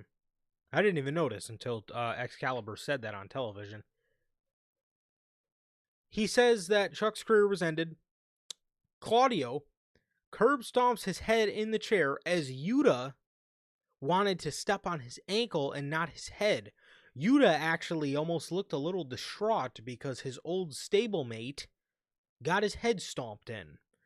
So I did like that. I did like the correlation between Yuta, you know, you know, Doing some humanity in there. exactly, and yeah, he's sort of the only one who acts human, even though the other guys say they don't want to do this stuff. They're very, They just they're do it. yep, they just do it. But Yuta's been the only one to kind of hold back, and I like how that is kind of the case here, where Chuck, uh, Yuta looked a little distraught when he got his head stomped in, and Orange Cassidy runs out, and the BCC run away as Orange Cassidy sits in the middle of the ring with a 1,000-yard stare to close Dynamite. I think Orange Cassidy is we talked about it a little earlier, but I think he's just going to be the savior to bring us to Full Gear, and I think he's going to end up failing. And I think sometime soon Darby Allin is going to come back. I think so. Yeah, I think Mhm. I think he's going to be back soon, and I think that he is going to be the one to actually take down Jon Moxley, and it might even take him a couple tries, man. Who's to say Darby doesn't lose and then go climb Mount Everest, and then maybe next year at like a All In, Darby gets his moment. You know what I mean? Maybe something like that would be nice and would work.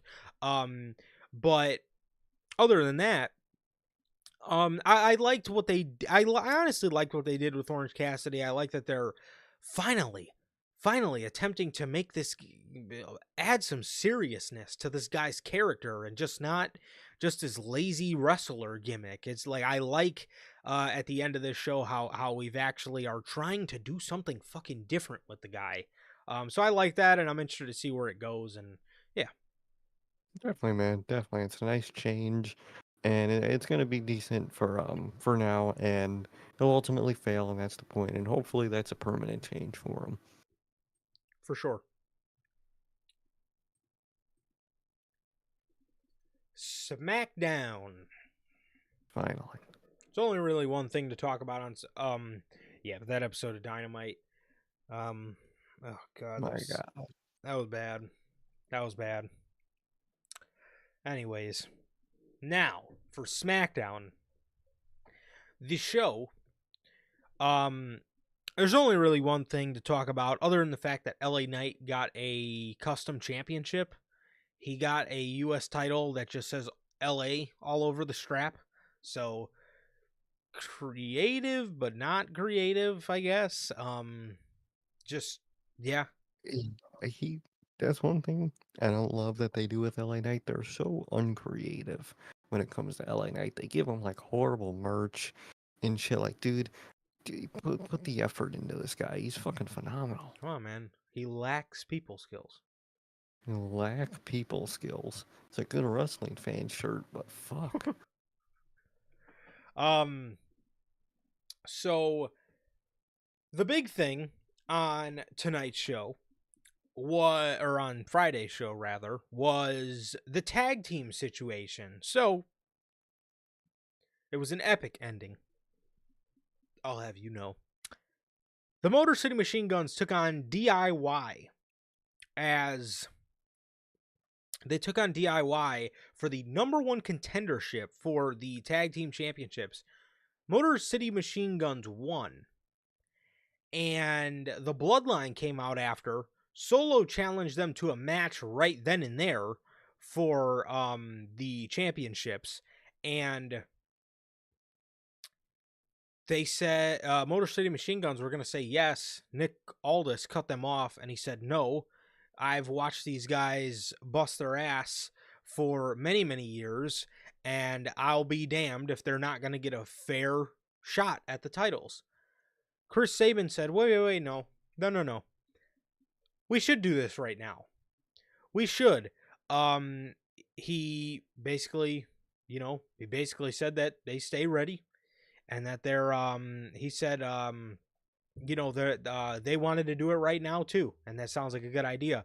Um, they looked at Nick Aldis. Nick Aldis said, "Is this what you guys want? Is this what you guys want?" Both parties said yes. He looks at the crowd, said, "Is this what you guys want?" So he called for a referee, and the match was on. And in the match, the ref goes down. And Is it a bloodline match if the ref doesn't go down at some point and shenanigans happen? no, it is not. Um, the ref goes down as there is a masked figure to come out and stop the Tongans from using chairs. This guy's super kicking everybody. He is spearing Tama Tonga and Tongaloa. Meanwhile, before this, I forgot to mention, Jimmy and Roman were out there taking care of Solo and Jacob. And this masked figure takes his mask off. He takes his hoodie off and he takes his shiesty off. And it is none other than main event, Jey Uso. Wow. Crazy as hell. Bro, Jey costs the Tongans the tag team championships, therefore giving it the beneficiaries of this, Motor City Machine Guns, third match, second week in the company, are the WWE tag team champions. Crazy as hell, dude. Good for them, man. Yes. So, it is good for them, but It was gonna be fucking Lucha Bros. oh, it 100% was. It for It's sure was so going to be the Lucha million. Bros. Oh yeah. I do have a couple concerns with this. So, I see a lot of people in the middle of the road with this, man. I see a lot of people on one side saying this is good that MCMG won the tag titles, and then I see a lot of people saying it was too early. I see both arguments. I really do, because I'm hearing a lot of they needed to win the titles to refresh the tag team division. The Motor City Machine Guns coming to the tag team division was a big enough refresh as it was. And at the end of the day, the Motor City Machine Guns winning the WWE Tag Team Championships,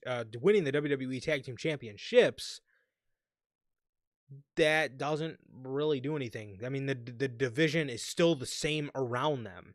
And it's great that they're the champions, but for people to say, the Motor City Machine Guns needed, the tag team titles to refresh the tag team division, guys, the tag team division around them is still the same, and said tag team division needs a lot of work. It does. And the Motor City Machine Guns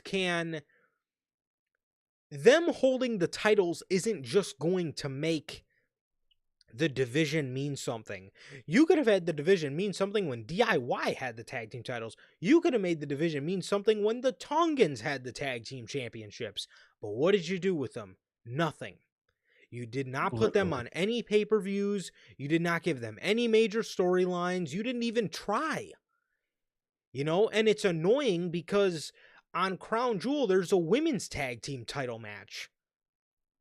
There's a women's tag team. Why on Crown Jewel could we have not seen? Why on Crown Jewel could we have not seen JD McDonough and Finn Balor versus the War Raiders? Why could we have not seen Motor City Machine Guns versus Tongans on that show? And obviously, it makes a lot of sense now with the Bloodline match that's happening. But you don't even try. Or what about all the pay-per-views before this? Bad Blood. What about SummerSlam, bro? Johnny Gargano is from Cleveland. He's literally from Cleveland. Every fucking WWE pay-per-view that we would talk about, we would ask, why isn't there a tag match on this show? And simultaneously, we would ask, why is the women's tag titles on this show? Exactly. It's not a roster and people thing. Obviously, MCMG are a great fucking benefit that they needed, but you could have made it work with the people you had. You just chose not to. So it's a trust thing. At this point, I probably would have rather had them chase, because I trust that process more than just being champions at this point because they don't treat their champions well. They don't.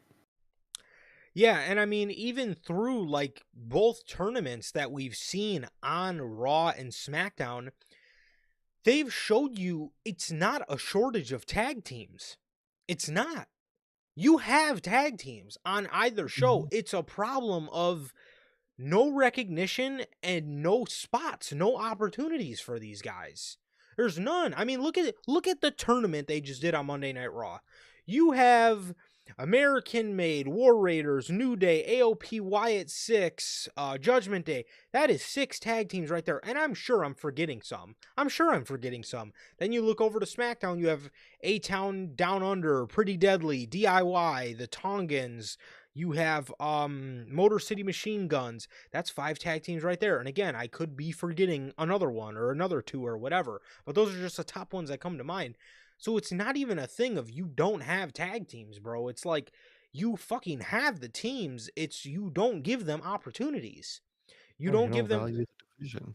Again, how many times on these pay-per-view reviews do we sit here and say, why are the women's tag titles on the show? You mean to tell me one of these pay-per-views throughout the summer, post-WrestleMania, you couldn't have put the tag titles over the women's tag titles on one of those shows? But no, because we love Jade Cargill for some fucking apparent reason that nobody knows. You gotta get an extra women's match so Twitter doesn't throw a fit. Bro, Makes no sense, man. I don't know, man. I don't know. It's so people saying they needed the titles to refresh the division. WWE could have had this division refreshed as soon as DIY won the titles if they wanted to. We all know Yeah. what DIY can do. We all It's know if they were given opportunity and freedom in their division, they would have fucking had this tag team they would have had these tag team titles back on the map within 2 months. and they didn't do anything with them. They put them off pay-per-view time after time, and they didn't make them important. It's not a roster thing, it's a booking thing. And I hope they're gonna get booked good as champs because I don't have a lot of faith in that. Yep. But what did you do with DIY? You had them lose the titles in 3-4 weeks.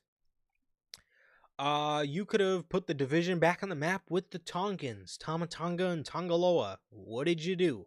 Nothing. You had those titles as props for the bloodline. So again, like Sir K said, it's not a talent thing, it's not a shortage of talent thing, it's a booking thing. You need to give these guys opportunities, and for the love of God, it's okay if you don't put Jade and Bianca on a pay-per-view because of reasons that we don't know.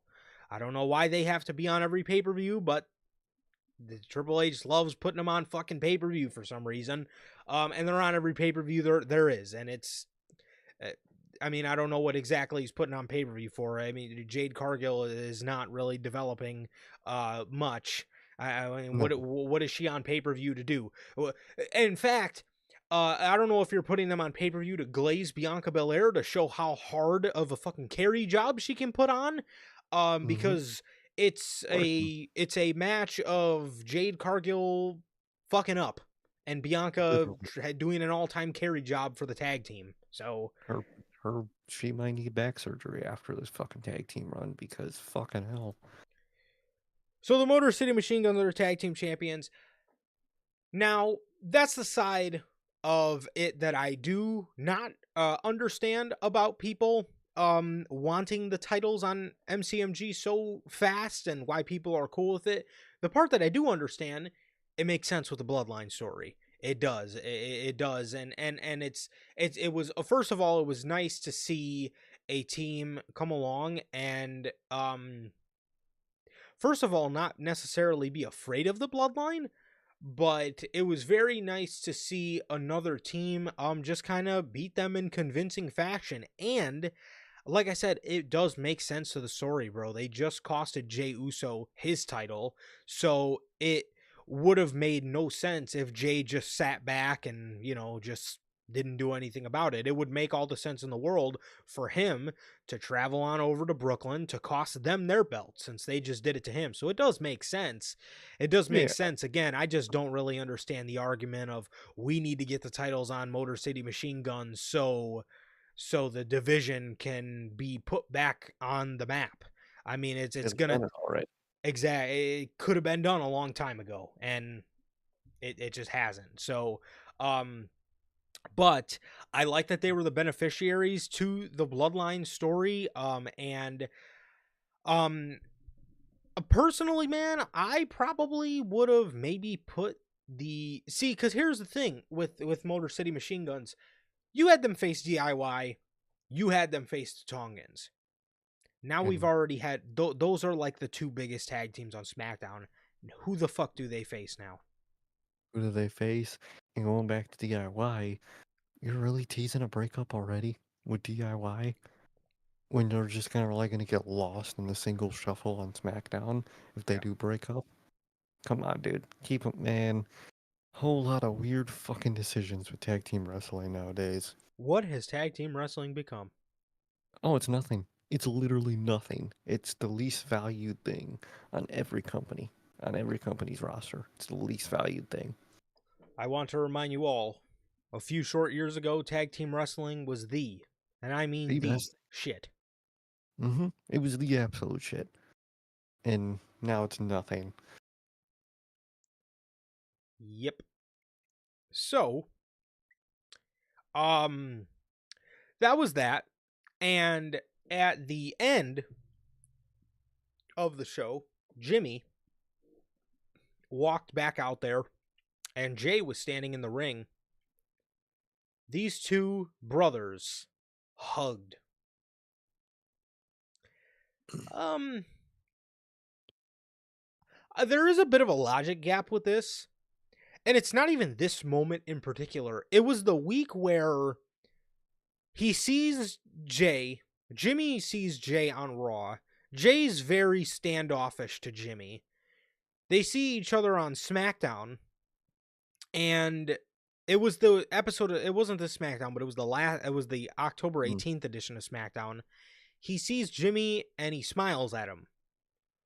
Like, bro, on Monday you were ignoring this dude. So I didn't understand that, but here these two hug. They get a huge pop as the OTC stands on. He's not celebrating. He's not necessarily, over the moon to see these two hugging. All he's doing is he's looking down like he's thinking about something. What was the OTC thinking about, man? Mm. Interesting. Crazy. Interesting. But, anyways, I thought it was a pretty epic ending to SmackDown, bro. Seeing the Usos hug again, we all knew it was going to happen, and seeing all this shit come into fruition, man, it was just. Man, it was great stuff, bro. It was great stuff, and seeing Roman Reigns there at the end, just looking on, man, what a visual. What a visual, bro. I really enjoyed it. I really enjoyed this, man. And yeah, I thought it was an epic ending to SmackDown, and I'm very happy for the Motor City Machine Guns. Like I said, I don't understand everybody's point of views, and obviously I have points of views of my own, but nonetheless, very happy for Motor City Machine Guns, and I pray that they have a good tag team title reign, man. I pray that they have a good tag team title reign and that they're actually able to do something with the division. That we'll just have to see in time, but regardless, yeah, this was your episode on that was most of your stuff for SmackDown, man, and I thought it was pretty good. I mean, I overall thought it was good. Didn't like the DIY tease of a breakup. Yeah. And hopefully they do great with, those guys as tag champs. Man, I really hope they do. I don't really trust them that much because almost, I guess, no one values tag team wrestling nowadays. So we'll see how that goes. And the bloodline part is very interesting to see where it goes, man. I really don't know what to feel right now, except with, the bloodline, obviously, and treatment. I'm gonna let it play out. I trust these guys. I trust the story. So, let's see how it plays out, man. Most definitely. Monday Night Raw, October 28th, Hershey, Pennsylvania. Show opens up with main event Jey Uso. Jey says main event Jey Uso is now in Yo City. He says a lot has happened over the past couple weeks. I lost my championship, had some bloodline family drama, had to go retaliate. So I went to SmackDown and cost them the tag team championships. Yeet. He says now there is only one Oos I want to talk to, and he knows who he is. We then hear the theme music for Brother Jimmy as Jimmy comes out.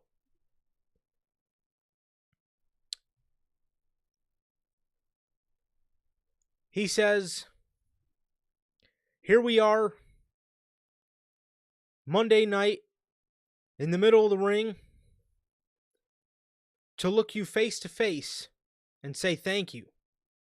Thank you for what you did on Friday, because we need to be together to take down Solo and his bloodline, because they not the ones, but me and you.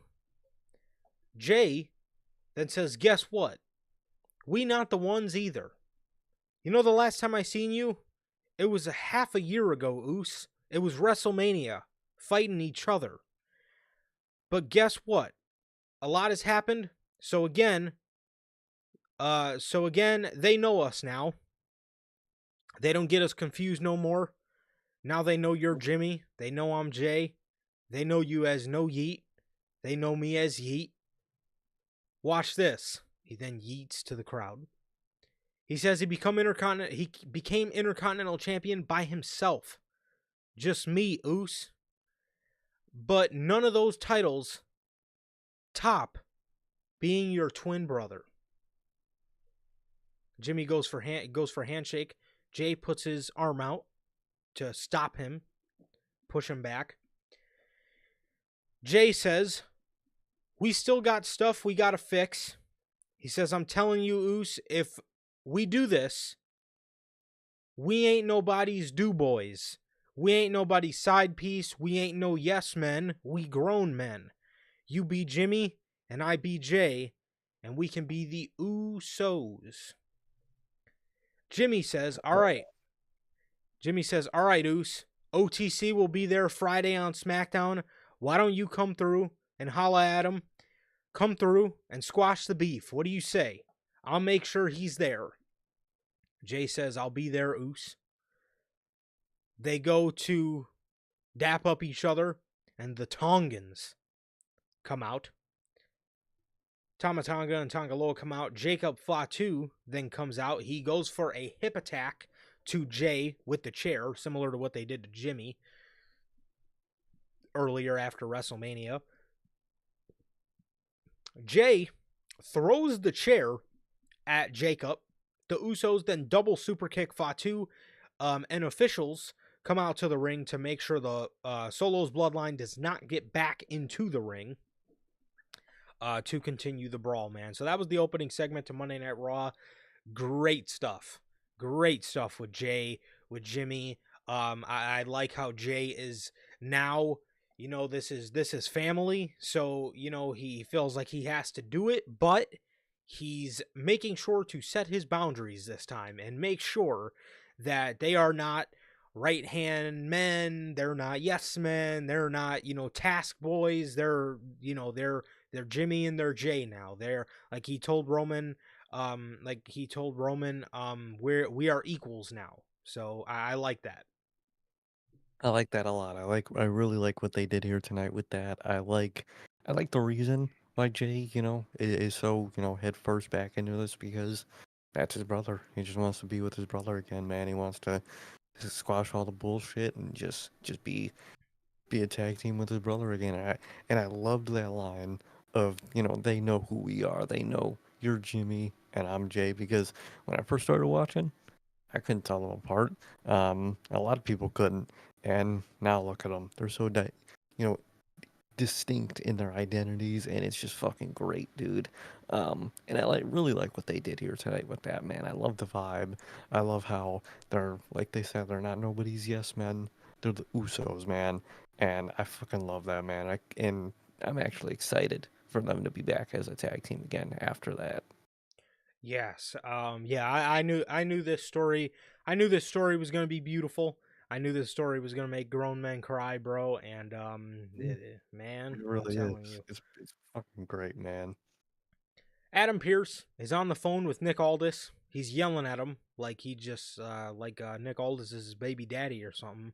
Like he got some baby mama drama going on. He's fucking yelling at Nick Aldis on the phone about the bloodline being there. He says we agreed to Jimmy coming over. We did not agree to the whole group. But the weekend does what the weekend pleases. He's the weekend dude. He's the tribal. This is a Ulafala. That It makes him the is. tribal chief. He does Yep, what he wants. it is. Yep. Simple as that. Judgment Day walk up to Adam Pierce and he asks, "What can I do for the Judgment Day now?" Dominic says, "I want to know my opponent. Not that I can't beat whoever a former world champion is, but I just want to know who it is." Adam Pierce says, "The former world champion you're going to be facing tonight is Damian Priest." Well, that was fucking lame. And Yeah. no, I didn't want it to be Goldberg. I just didn't Oh, think what? it was going to be that was who people thought this was going to be. Goldberg. Yeah, that's a fucking matchup I want to see. Yep. What? Yep. I don't even want to see Goldberg in general, let alone that as a fucking match. People were Oh, like, "Oh, I would have took Goldberg over Damian." Like, bro, I don't know about all I that. wouldn't have. I don't Listen, know. I can say all I want about Damian Priest, but Uh-huh. I'll take 10 Damian Priest over Goldberg any fucking day. 100%. Fucking 100%. Um fucking Goldberg. yeah. People just thought it was going to be him. I don't know. I don't know what they had going on, bro, but whatever. At, Mhm. at this point, dude, I hope that if they are gonna do this fucking Goldberg match, I hope they do it soon, just to get it off the fucking plate and just move on. I don't want to fucking have this shit hung over everyone's head for, until it happens. Thing is, I don't if they do Goldberg and Gunther, I don't see Goldberg wanting Gunther as his last match. No, I feel that I feel Goldberg's gonna want to stick around to maybe do like a Braun Breaker match or somebody that is something like that, I see it. somebody that reminds him of himself. Exactly. For Should have God's been sake, Matt can we? Riddle. It should have. Matt Riddle should have just stomped his head and called it a fucking day. Cause good lord. So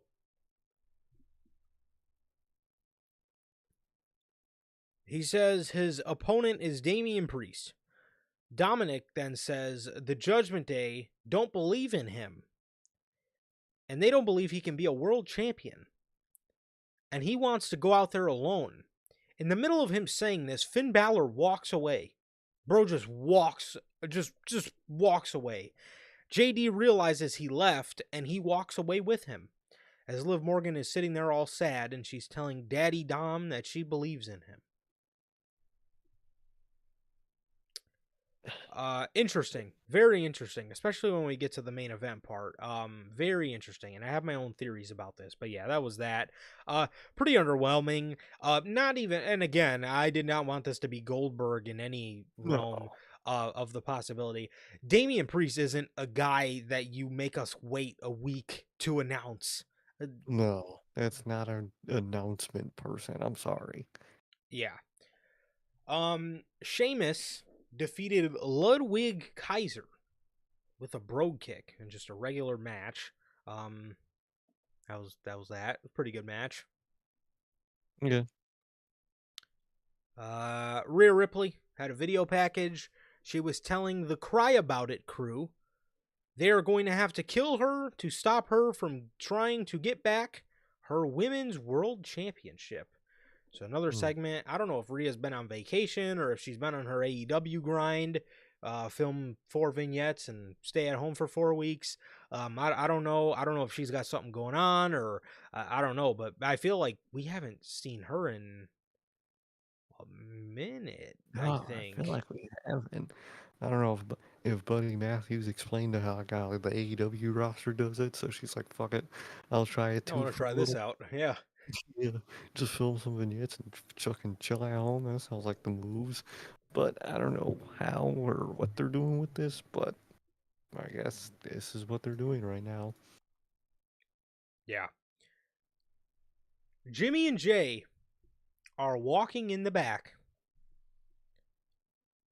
And here, for the first time since the Raw after Bad Blood, so in almost a month, we see the reemergence of the honorary Oos.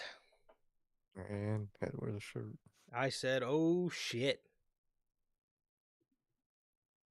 Jay and Jimmy are walking in the back, and up walks Sami Zayn. Jay says, "What up, my dog? You good?" Sammy says, "Can we talk?" Jay says, "Yeah." Sammy says, "Can we talk alone?" He looks at Jimmy. Jimmy gets in his face. Jay pats Jimmy's chest and he says, "Hey, it's good, bro. It's good. Just give us a minute." Sammy says to Jay,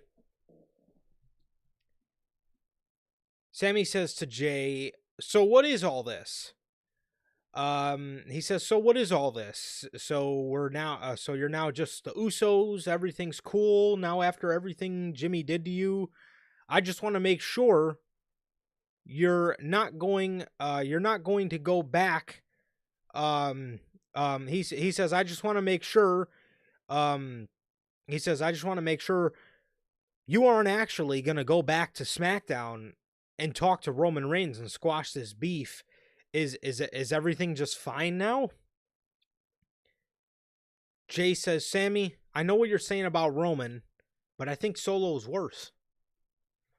Sammy says, "Hang on a second.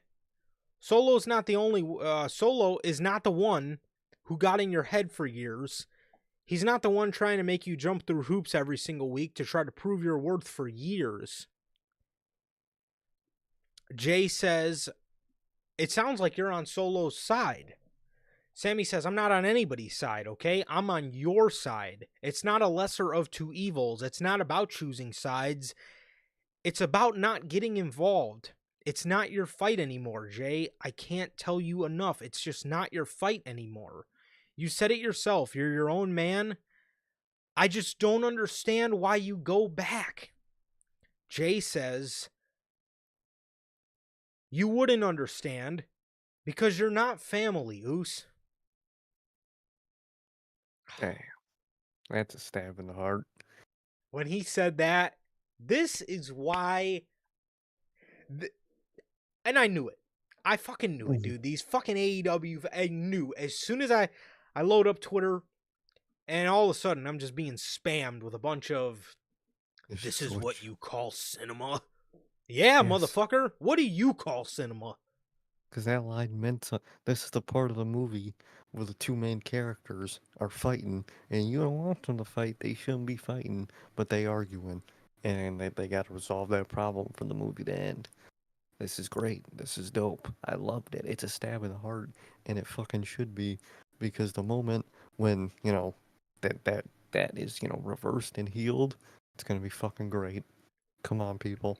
And I'm telling you right now, we have gotten a Bloodline versus Bloodline match, a trio match for Crown Jewel. I doubt Sammy misses a Saudi show. I guarantee you we see some sort of cinema where either Sammy teams back up with the OG Bloodline or Solo's Bloodline beats the fuck out of him.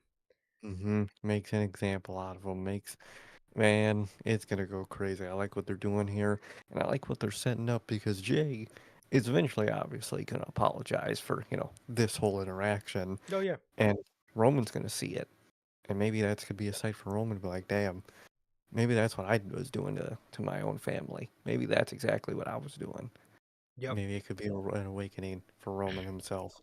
It's Yep. building shit, man. This is what man, fire. I love it. It's Amazing. beautiful. Keeps you on the edge of your seat. Any fucking time I see any one of these faces on my TV throughout the night, Jay, Sammy, Solo's Bloodline, or Jimmy, instantly, Oh yeah. instantly hooked. I don't Oh yeah. care what is going on around me, locked in. Exactly. But paying attention, dropping whatever I might be doing, as a side thing to the show. Just paying full attention, full mind. Straight up. And back when I was a kid, when my mom would be watching the earlier seasons of The Walking Dead, I never understood how like she could be so hooked to something where like something would be happening So and in. like I would make the smallest peep and she would just shh, hold on, shh. I never understood, but now I do Makes that. sense. I do it all the time. I do it all the fucking Yeah, time. If anybody makes I'm a sure you peep do. during a fucking bloodline segment. I'm like, not right now, not right now. Hold on, this is important. So I get it. I totally People get are it asking now, for stuff during promo packages and shit. This man, bro. he becomes a demon. Come He becomes a on, pure dog. demon. Don't talk during the promo package, bro. And I'm sure you can imagine it's 10 times worse when I'm watching a live promo. Oh, I can only imagine. I can only imagine yo ass doing it, man. If it's really important, I gotta hit the pause button fast as fuck so I don't miss anything, and then turn my phone on do not disturb so I don't get any notifications that spoil it for me. Either that or whoever's around me just gotta shut the hell up, bro. And that's just how it is. If Bloodline is on, bro, and thankfully now we're to the point where my girl kind of knows the characters. So if she sees them in the ring interacting with each other, she knows, leave Johnny alone. Okay? Leave him alone. I'm locked in. Okay? Do not, this is important to me. This is family business going on right now, and I gotta watch this shit. So, Best time to ask. She's got to ask you for some water on next fucking Monday or whatever. She's a- got to. absolutely not. She will probably have to go get it herself, unless she wants But, to wait 20 minutes. But uh, but anyways, probably can't tell her that. But probably can't tell her yeah, that. But I'd love to see that. I'll probably just have to make some stupid excuse as to why I can't go get it at the moment. Whilst turning the television up, Mhm. we get a Gunther promo package where he is hyping. Sammy. After Jay said that, it looked like you just shot Sammy in the chest. The way Oh, his face, like the way damn. he took that, you could tell like it struck a nerve in him. Like it looked like it looked like he actually just got smacked across the face. Hmm. So Gunther is hyping up the tag match for Friday. He said before the match, Cody should ask Randy how it feels to get choked out by the ring general because that is exactly what is going to happen to him come Friday. So that was that. Hmm. Pretty pretty just Can't yeah. lie, fucking Gunther's been frying Cody and all this shit, so Oh, he's been baking it's the fuck out of him. then Cody has not come back with anything, dude. Gunther has been frying them, He's man. I'm so sorry. scared, man. Like, dude, He's so scared to clap back at people. I don't get it. I don't get it, bro. Like, bro, you're Cody. Like, bro, Just you're you're a great at it. character. Not only you're a character, but you're great at it. Yes. You were a great asshole. Oh man, I hate the Boy Scout shit, dude. I hate Yes. it. That's what I'm saying, bro. Like I like I understand he wants to be like, the next John Cena, but John Cena will clap back at a motherfucker no problem. Oh, dude, Justin, he don't give a fuck. He'll make you look like an ass out of yourself for no reason, bro. Like, Look come at The on, man. Rock.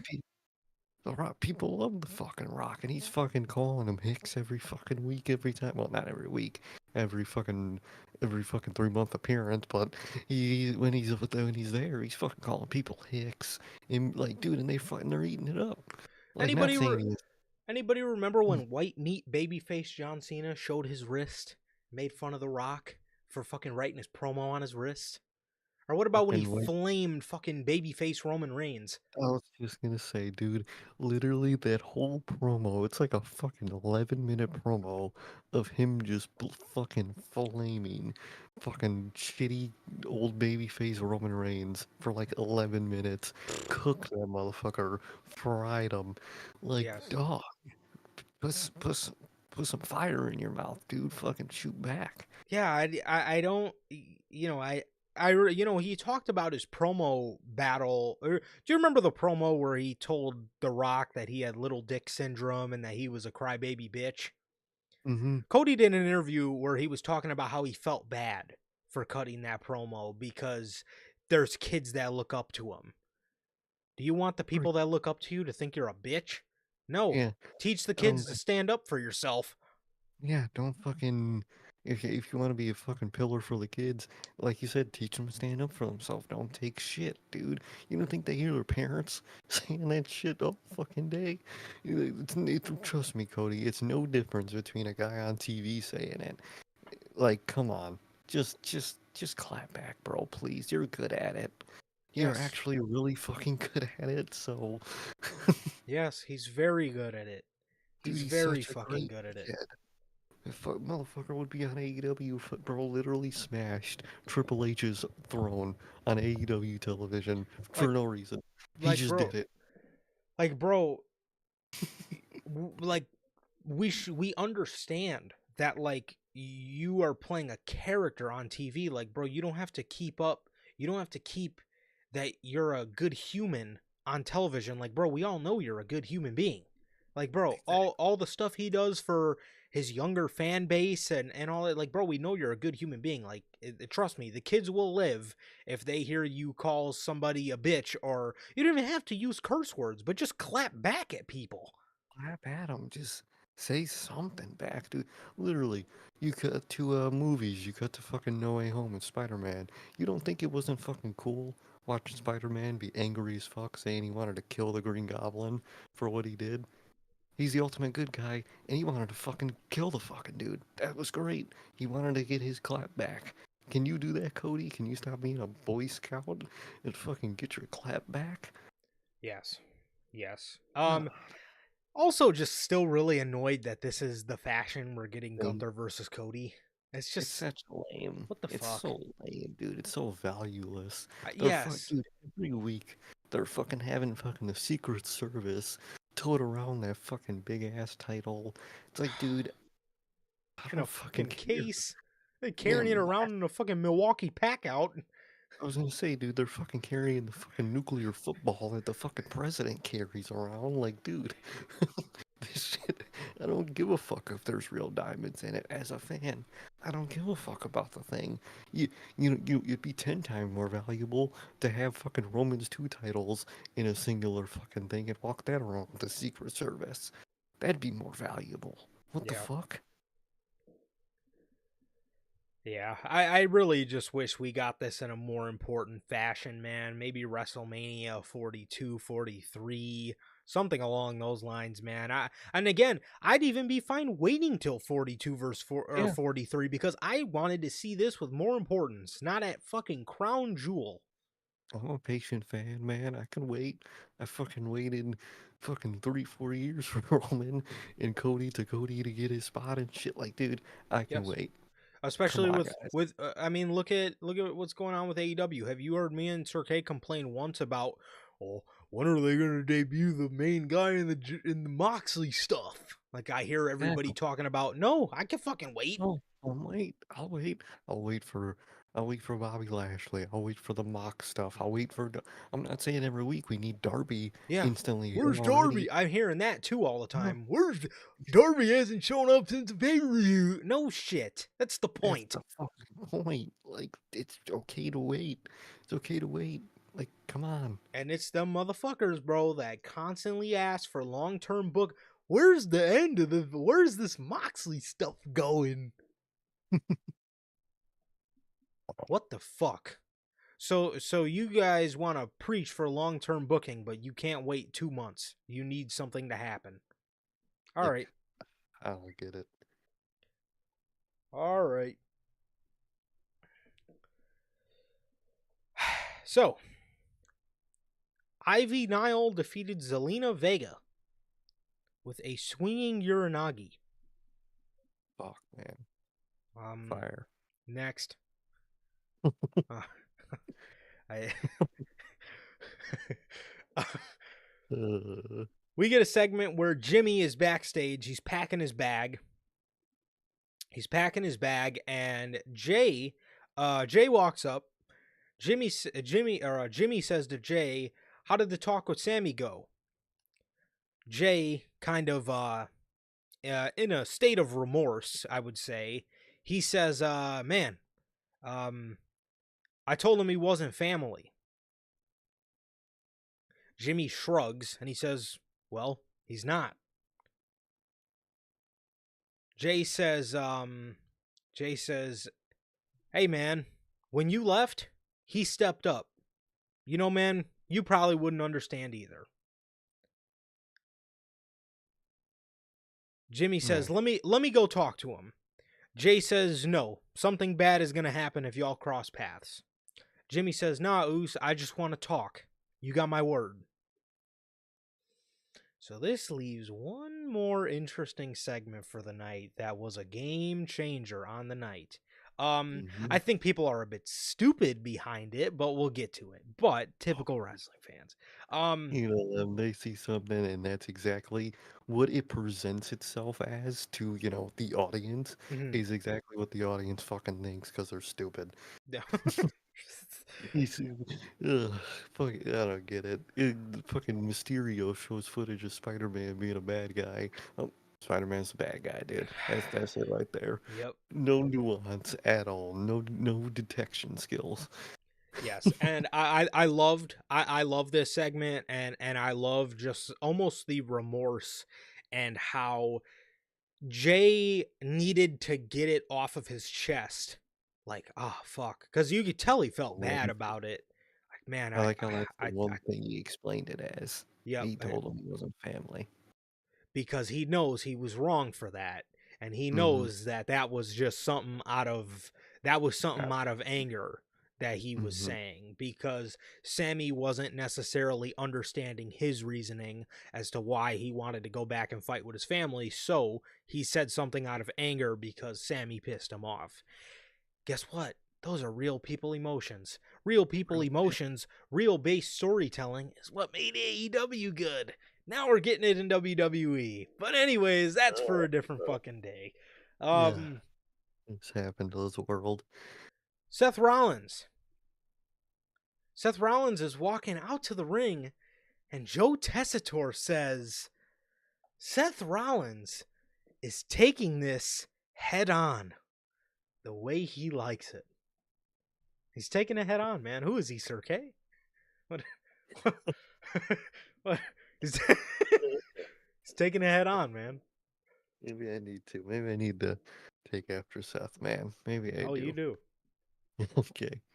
We know Yeah, you you do. know what? Right. Maybe you're right. Mm. Seth Rollins tells Hershey he is Hershey. on the hunt. Hershey, Pennsylvania. Oh, Hershey, he is on the hunt for a monster. He says Bronson Reed is a monster, but so am I. He says that's a side of me that I put to bed a long time ago. And I forgot about that side of myself, but Bronson Reed has woken something up in my soul. He is reminding me I am what I'm capable of, and I got to be honest, I kind of like it. And this Saturday at Crown Jewel, Bronson interrupts. He says on the Tron, he says, I promised Adam Pearce I wouldn't have a repeat of last week and cause chaos, but Seth, if you are on the hunt for a monster, I'm here in the parking lot. Seth Rollins runs towards the lot as he runs past Adam Pearce trying to stop him. These two start brawling in the parking lot, so I guess they did technically. didn't do it in the arena, so Yeah, doesn't they did count. respect. Yep, they did respect his wishes. Um, Seth runs towards the lot and he starts brawling with Bronson Reed. He starts he starts brawling with Bronson Reed He's as Adam Pierce is a fucking Christopher Daniels. He's yeah, just getting oh whooped my, every week. just getting fucking smacked in the fucking face. Nobody respects the guy. So he throws Seth on top of a production crate, and Seth kind of kicks him in his head, and he's kind of leaning over this car hood. Rollins jumps off the production crate and curb stomps Bronson on the hood of the car. As Joe Tessitore actually had a pretty hard call. He says, "Oh my God, Seth Rollins just turned Bronson Reed into a hood ornament." That's dope. I like that. He then later described this as a body shop's dream. I mean, not wrong. So he said the attack was a body shop's dream. Bronson basically gets up, no-sells the curb stomp, starts taking out more of the security. He then throws Seth Rollins into the semi-truck, gets in the semi-truck, and Death Valley drivers him out of it onto 2 tables. Bronson looked like a fucking beast. All I can hope for is that he wins this match on Saturday. And I'm actually, again, very excited for this Saudi show, as I think it's like a 7-match card, bro. Yeah, they're actually doing more than 5. Fucking good choice. I think they're choosing this one to experiment on because it doesn't have like a time frame Yeah. that lines up with UFC. It's earlier in the Yep. day for us technically. So I'm glad. Fucking hopefully do just do 6. Just do 6 or 7. I'm okay with it. I'll live. You're not keeping me up till midnight like AEW, so I'll take it. Yeah. Yep. For sure. You're not doing fucking 11 fucking matches per card. Remember that era of AEW where there was like 16 matches, and then there was like that Jade Cargill match that was just... Oh, it was so bad. 16 matches. You'd have like 4 of them were like tradition matches that Yep. every pay-per-view. Dude, it was fucked. God, I Ugh. mean, it's still fucked now. Now the weekly television's fucked. Now the Yeah. fucking pay-per-view is the only good thing we get. Yep. It's still 100%. long. Yet. Ugh. The Miz is backstage. The Final Testament tells The Miz the only way out of this is through the Wyatts or through them. The Miz then finds R-Truth talking to Alpha Academy. He tries to apologize to him and get the team back together. R-Truth says, "All right, man, I forgive you." He shakes his hand. They do the little awesome truth handshake. He then says, "Oh, man, I got something for you." He reaches in his pocket, pulls his hand out of his pocket, and smacks the shit out of The Miz. The Miz falls down. He says, "Good luck with the Wyatts. Y'all gonna die." he Damn. he then walks past Pete Dunne. He says, "Yo, what up, Butch? Where's Pete?" Fucking Lord truth, man. "What up, Butch? Where's Pete?" Fucking R-Truth. Is great. I like that he's actually standing 10 toes down on this one, man. So he I actually like that. They're he's giving him this time. yep, for sure. The tag team #1 contender match. This is what I'm talking about with the opportunities for tag teams. Why the fuck was this not in the main event, but Damian Priest versus Dominic Mysterio was? That shit ass way to end Raw. Ugh. I would have much rather ended Monday Night Raw with this War Raider segment. Oh, fuck yeah. Or, if you didn't want to end it with either of those, I would have did a segment where Jimmy couldn't find Sammy, and then at the end of the show, right before they go off air, the cliffhanger they leave you with is that shot of Sami Zayn and Solo Sikoa sitting by the car. I think that would have been an amazing cliffhanger. Oh, it'd be a great cliffhanger ending. But we would have to hear on Twitter the endless parade of, oh, this company's just about the bloodline. Everything's about the bloodline. So either or, they're going to complain. Yeah.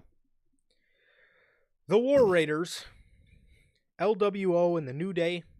The New Day goes for Daylight. Xavier Woods jumps off the rope but doesn't hit the move. He jumps off, lands on his feet, and goes to run at Rey Mysterio, who's standing on the apron. Rey then gets back in the ring, goes for a 619 on Kofi. Gable attacks him, pulls him out of the ring, and he attacks him, pulls him out of the ring, and hits him with an ankle lock. I can't remember. I think it was me. Didn't I give the suggestion to, I don't fucking know, have American Made go up against a whack faction like LWO so to put them over, get them some victories? I wonder if we got a listener. Where's my Hmm. check? Hunter, if you're listening to us right now, I mean, not that Hunter, the big Hunter, Paul. Mr. Paul, exactly, Paul. If you're listening, fucking please just listen to us in general, man. Yes. Fucking A. And I know you got the contacts, because I know you be talking about them contracts, man. Get our word to AEW too. They need to hear our voice too. You don't need to. They need to. So make that happen too, man. Look, man. Just reach out, bro. My DMs are Just reach open if you need some creative help.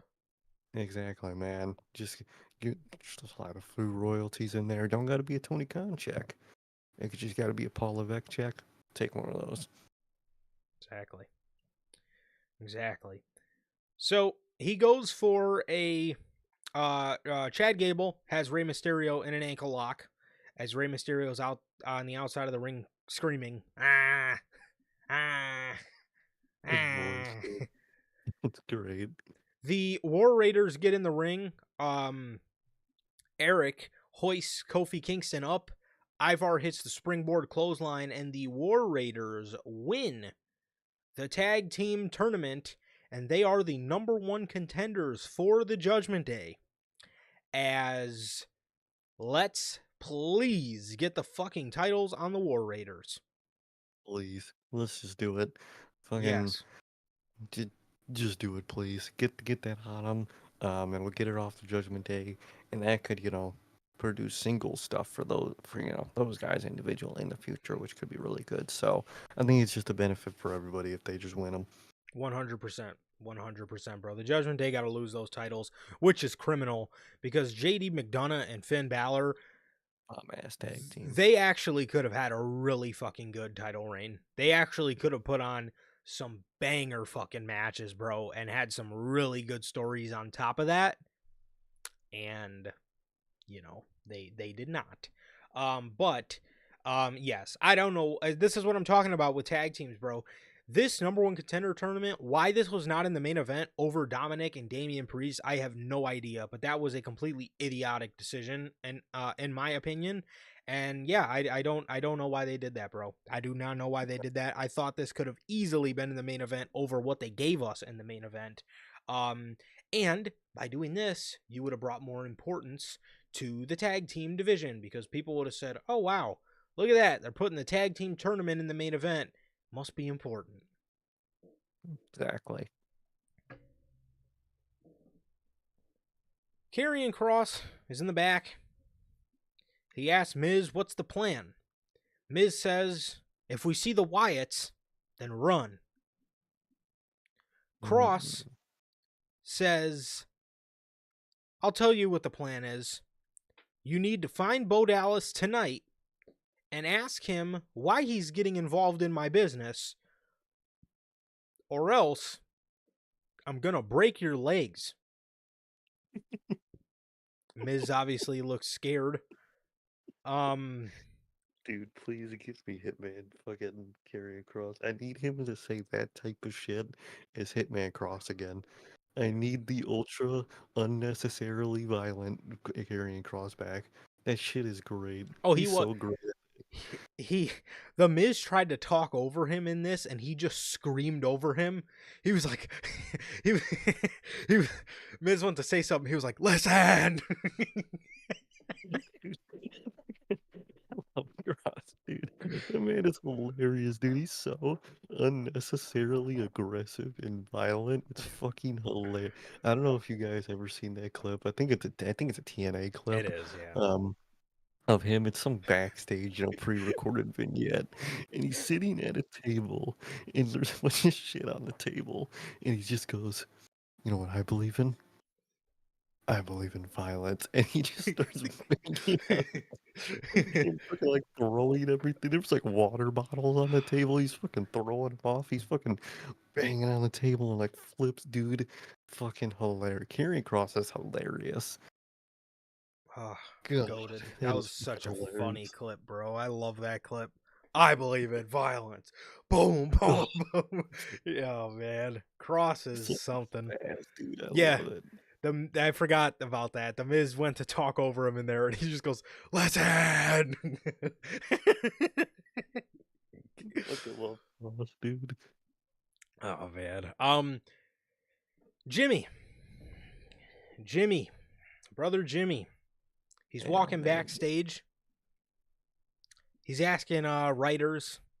He's asking random people walking, "Hey, you guys seen Sammy?" Everybody's saying, "No, no, I haven't seen Sammy." He walks down this hallway and he starts squinting his eyes like he can't believe what he's looking at. And he's walking closer and he gets outside almost by like this like 4-step stairwell, very short stairwell. And there's a gate in front of him. And he's squinting his eyes and we don't know what he's looking at. And Jay walks up and he says, "Hey, you find Sammy yet?" Jimmy says, "Shh." And he points, like, "Look over there." The camera pans to Sami Zayn standing next to a Cadillac Escalade, and all we see hanging out the fucking window damn near was the CTC, the cosplay tribal chief. Solo Sikoa is in the car talking to Sami Zayn. Man, Jimmy says, "I told you, Oos, family's all we got. Me, you, and Roman, we gotta do this." Jay is now pissed off. He says, "Yeet." Angry. "Bro, man. oh Oh, shit."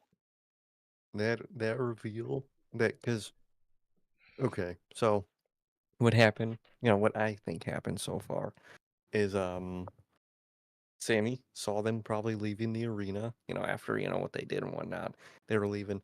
He probably stopped them to probably do what Jade tried to do and just squash everything right Yep. there. Just, squash all the bullshit, stop all the shit. And obviously it's gonna make him look it made him look bad because they saw him doing that out of context. Now they're like now Jay, Jimmy, and Roman aren't gonna trust him at all. And they're going to be outnumbered. They're going to probably, get fucked over in that match by the numbers game. And I feel like I would like it for, Solo and his guys to reveal that, Sammy wasn't with them. They just believed that shit and it fucked themselves over, man. I would really like for Solo and them to be the one to reveal that and like reveal the full truth. Yes, I seen a lot of people already making up in their mind that Sami Zayn is now with the Timu bloodline. Like, why would he do that?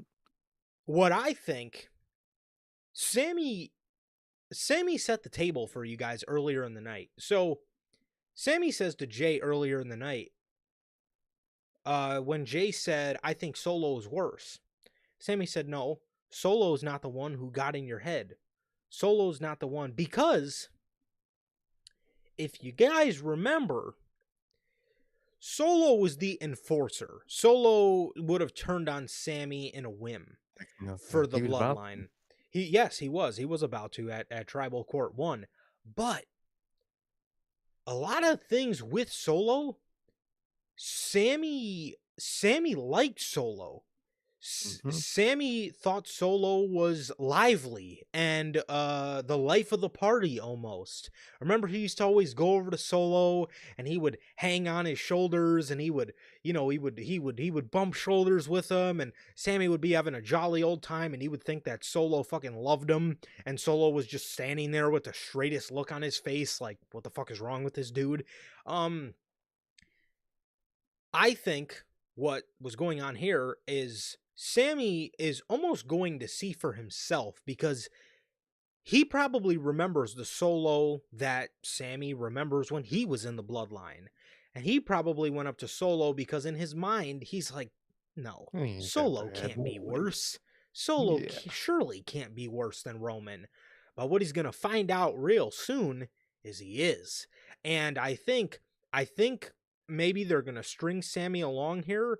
And as soon as we get to, maybe it happens at Crown Jewel, where, Solo tries to be nice to Sammy, either that or they're going to use Crown Jewel and Sammy is maybe going to feel bad for the OG, or maybe Sammy feels bad for everybody involved. He tries to break that up and squash the beef. But Solo sees it as Sammy's on their side, and again, they beat the fuck Just out of him. destroys him. Mhm. You know, Maybe they also could destroy him like before the match and maybe reveal it like near the end of the match. And that's, that discourse causes, a distraction from Jay and causes them to lose the match. Either way, it's gotta fucking involve Sammy getting his ass beat by by Team Bloodline. Like, yep. that man needs to get demolished by them. Yes, and this is also a case too. He's talking to Solo because um Well, he he is talking to Solo because he is going to find out very quickly that he needs to take his own advice. See, he just told Jay this isn't a fight of the two evils, but that's exactly what he's doing. And it's going to get him turned on by Solo because, again, he's looking to confide in Solo because he wants to prove to himself Solo is not as bad as Roman Reigns, because he knows how much of no an way. asshole and how manipulative Roman Reigns is, and surely Solo Sokoa can't be worse than Roman Reigns. But again, what he's going to find out real quick is he needs to take his own advice, and what he's going to find out real quick is this is not the enforcer Solo Sokoa. And I've actually Mhm. like how Solo's been coming into his own as I the do. as the tribal chief. They've been Um letting him show personality, finally. He's making fun of people, he's cracking dude, joke. I like it. when he was making fun of Motor City Machine Guns, when he was Oh, like, any place, anytime. Dude, that dude, was, he's hilarious with that shit. he's fucking hilarious, bro. Solo's hilarious. But he's been coming into his own, and again, Sammy's gonna find out very soon that this is a Roman Reigns that is not this. In a lot of ways, he is the same, but in a lot of ways, he's starting to realize he needs to Mhm. change in He order ca for things around him to change. Exactly, he came back the same, but through all this, it's gonna cause some sort of change in him. Yes, did you see that look at the end of SmackDown? Mhm. He was Almost a look of maybe realization. like, "Damn, I'm not in control like I used to. I don't got my hand on everybody, you know what I mean? I'm not." He Yeah, maybe the tribal chief, fucking a, tribal chief was a descent of it. Maybe it's better to not be the tribal chief. Maybe it's better to be Roman, or yeah, obviously still use the tribal chief moniker. Is badass as fuck, but you know a what I different mean. tribal chief. Yeah, yeah, Exactly. You don't need to be a dictator. You just yep, got to be a family. leader. Mm-hmm. A leader, but not a dictator. Yeah, Yeah. I like that. But again, I think Sammy did exactly what he told Jay not to do, and that is choose between the lesser of evils, because Jay pissed him off and Jay hurt his feelings with what he told him, and he went back around and went back on his word and what he told Jay not to do, which was choose the lesser of evils, and that's what he went to do. And again, I think he's going to find out real soon that Roman is almost being forced to change, and Solo is not the enforcer anymore. He's the tribal chief, and it has gotten to his head. And Tribal chief. this is a rule of law. You know what that means? That means I am the tribal chief. But I thought this was awesome. I thought this was awesome, and I thought this was an amazing step in the story. And I'm interested to see kind of what we hear from on Smack. I know SmackDown is taped, and I did already see the spoilers, but I'm interested to see what they ad lib in as the backstage segments and the stuff that we haven't seen, because this is interesting. And this whole Bloodline stuff makes me 10 times more interested in Crown Jewel. 10 times more interested in Crown Jewel, way more interested in SmackDown again. Yep. It does wonders, man. 100%, and you can thank the Bloodline, because Exactly. this, my friend, is cinema, and this, in my humble opinion, is the greatest faction there ever was, bro. Right? God, this is so good. This is so fucking good, man. I love this, and again, I love just how there's so many layers, and you just have to pay attention, and you have to get into this stuff. And it is it is a wrestling fan's Game of Thrones. It is a wrestling fan's Walking Dead. It is that kind of shit for a wrestling fan. And this is something we've all been able to enjoy, man. And even in hindsight, you even go back and appreciate at least for me, I can go back and appreciate the years that maybe I didn't even appreciate at first. Like the 2021, was it a year at the time that I hated? Yes, but at the end of the day, that part was pivotal to the story, because that was when they were dominant. That was the building blocks and the foundation for what we get now. As to, we seen them in 2021 when they were this dominating group. Now we're seeing them have to rebuild from nothing. And again, was it boring at the time? You're fucking right, it was. The company had no steam behind it. But that part proved to be pivotal to this story. And the fact that they've been able to tell this story for 4 going on 5 fucking years says a lot about how pivotal and how just historic this group is to the company. I love it. I'm loving this. This is slowly but surely becoming my favorite story of all time in wrestling, because this is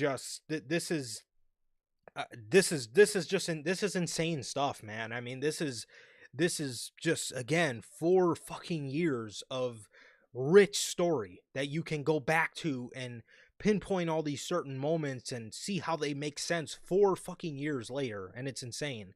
But I'm loving this, bro, and I loved everything they did tonight. Tonight was a huge night for the Bloodline and Sammy and all them, man, and yeah, I loved it, bro. Definitely, I love it. It's great, and I love what they're doing, man. I love it. The main event: Dominic versus Damian Priest. What a main event. Damian Priest is singing his ad libs on the way to the ring. Oh, dude, I love when he does that. Bad guy. Like, bro, come on. The outlaw. Like, dog, please outlaw that theme song. God. You are not. If anybody could benefit from licensed music, oh my god. Please get that man a different, please. Like, just rock music. Just give him some fucking rock music, bro. Dude, the first one, his first Def Rebel song. It was a banger. It was a banger. It was phenomenal. It was a Def Rebel song, too, so why change it? I don't get it. Judgment Day come out to help Dominic. That is JD Mick Chicken Big Mac and Carlito. They come out to help. Priest takes them out with a chair. He massacres them with a chair. I'm talking a Sandman caning of chair shots. He gets them out of the ring. Dominic rolls up Damian Priest and beats him. After the match, Damian Priest hits a razor's edge. He gets the moral victory. He attacks the shit out of Dominic with the chair, Finn Balor is nowhere to be found. Nope. So it's Mm. very interesting because, again, earlier in the night, he tells Dominic, I don't think you should face Damian Priest. There's a reason they call him the Punishment. And I believe this gets Dominic a world title match. I believe. Or it gets him closer to one of the two. It almost seems Finn may be jealous that Dominic is building his way up to the World Heavyweight Championship. And if that means Finn Balor can get the fuck out of this group, then I'll go for it. I am all for that. Unless they have Dominic get out of the group, but I don't think any. I think if So, anything, Dominic should be the next leader of Judgment Day. I was gonna say he Judgment Day are like they were just a bunch of assholes and shitheads. I think it's perfect for someone like Dominic to lead Yeah. that. And I say get Finn on his own. I think they could be really good. Yeah. And again, Finn might be a little jealous, man, and it's going to be very interesting to see where this goes. We already know they planted seeds for kicking Carlito out of the group. We heard the story from, I want to say, WrestleVotes or the Inside PW Insider a couple weeks ago, but we already know that kind of is getting moved. But yeah, I mean that was interesting, man, and that was your main event to Monday Night Raw. As another interesting thing to note, there was no Obafemi, the ruler of NXT, was not called up. I've been seeing the rumors all day that they were going to call Obafemi up, but according to sources that were backstage, he was not giving goodbyes like some rumors said that he was. But I think Obafemi could wait a little bit. I think. Now, don't get me wrong. I'm a huge fucking Obafemi fan. I think he's gonna be a dog. But at the end of the day, I do want to see him get an NXT title reign, and I just want to see him develop a little bit more. And yeah, I mean, for now, bro, you have two big monsters on Monday Night Raw, and I mean, you could put him on SmackDown and have him dethrone LA Knight. That would be a good spot for him, I think. Yeah. But calling him up to Monday Night Raw, I seen a lot of people saying, well, now that Strowman's gone, well, fucking Brainiac, there is two monsters on the show that I don't really think Obafemi needs to be on the same show with right now, that being Braun Breaker and Bronson Reed. You don't need that many fresh called up monsters all at the same time. Exactly. Bronson Reed is freshly pushed. Braun Breaker hasn't even been on the main roster a year. He hasn't even been on Raw for a year, and he's in the middle of a world or a IC title reign. Again, if you wanted to call him up to SmackDown, that would be a different story, but I don't. Obafemi does not need to be called up right now, man. And trust me, if you take Obafemi away from the NXT men's division, that's going to be a lot worse. I think Obafemi is the guy to beat Trick Williams, wherever it may be, for that NXT championship. Maybe he beats him rather quickly, loses at WrestleMania weekend. I don't really know what you do with Obafemi, bro, but I do know he does get called up soon, but I just don't think he needs to be called up right now. But trust me, Yeah. I would probably bring him up in the draft, and I would strategically place that where you keep him away from guys who are monsters, because I think he needs to stand out as the monster on his show. I think so. I think he does, man. Yeah. So yeah, man. That was basically that, man. So no Obafemi tonight, and I was completely cool with that because again, Oba's gonna get called up, and we all know Oba's gonna be a stud, but now is not the time. Trust me. So No. Yeah. yeah, man. So that is everything here today for your Halloween Unscripted, man. I hope you guys, well, the next time we talk to you guys, it will be past Halloween and I believe November 1st. Yeah. Mm-hmm. Guys, enjoy Halloween. Be safe if you got kids or if you go trick-or-treating yourself. I wish you guys the best. I wish you guys safe trick-or-treating and hope you guys have a great time. And yeah, so yes, all the best. Mm-hmm. Truly, man. I hope everyone has a great Halloween. Definitely, man. As yes, naysayers, I've liked how they've gotten into the groove of 2 hours, and this is why people over exaggerating about the first 2 hours being a flop, I think was stupid because give them time give them time to format the Monday Night Raw into 2 hours, or what they Mm-hmm. do with Raw and put that into 2 hours. But, anyways, man, hope you guys have a great Halloween, man. Wish you guys the best. Wish you guys safe trick or treating, safe, whatever you guys got going on for Halloween. Wish you guys the best, man. As yes, enjoy your holiday. Enjoy your holiday, man. Hope you guys, um, hope you guys do have a great Halloween. As it looks like it's gonna rain here every year in Chicago. It fucking rain. It's always the worst weather on Halloween. But Always was. As a kid, it would always be snowing. You'd yep, have your coat on over your costume. It was always something. yep. Halloweens haven't looked like a Halloween in I don't know how long. Oh, literally, man. But yeah, man, with that, thank you guys so very much for joining us here today for episode 219 of Halloween Unscripted. Thank you guys so very much for joining us, man. Naysayers, Fleck, the OG. Naysayers, Jared, thank you guys so much for joining us, man. As with that, thank you guys, and it is always, always a pleasure for my Johnny. And Sir K. And that is gonna do it for Halloween Unscripted. This has been episode 219. Thank you guys so very much. Please like, comment, and subscribe, and we will see you all on Friday with the news and the Crown Jewel 2024 official show predictions. Peace.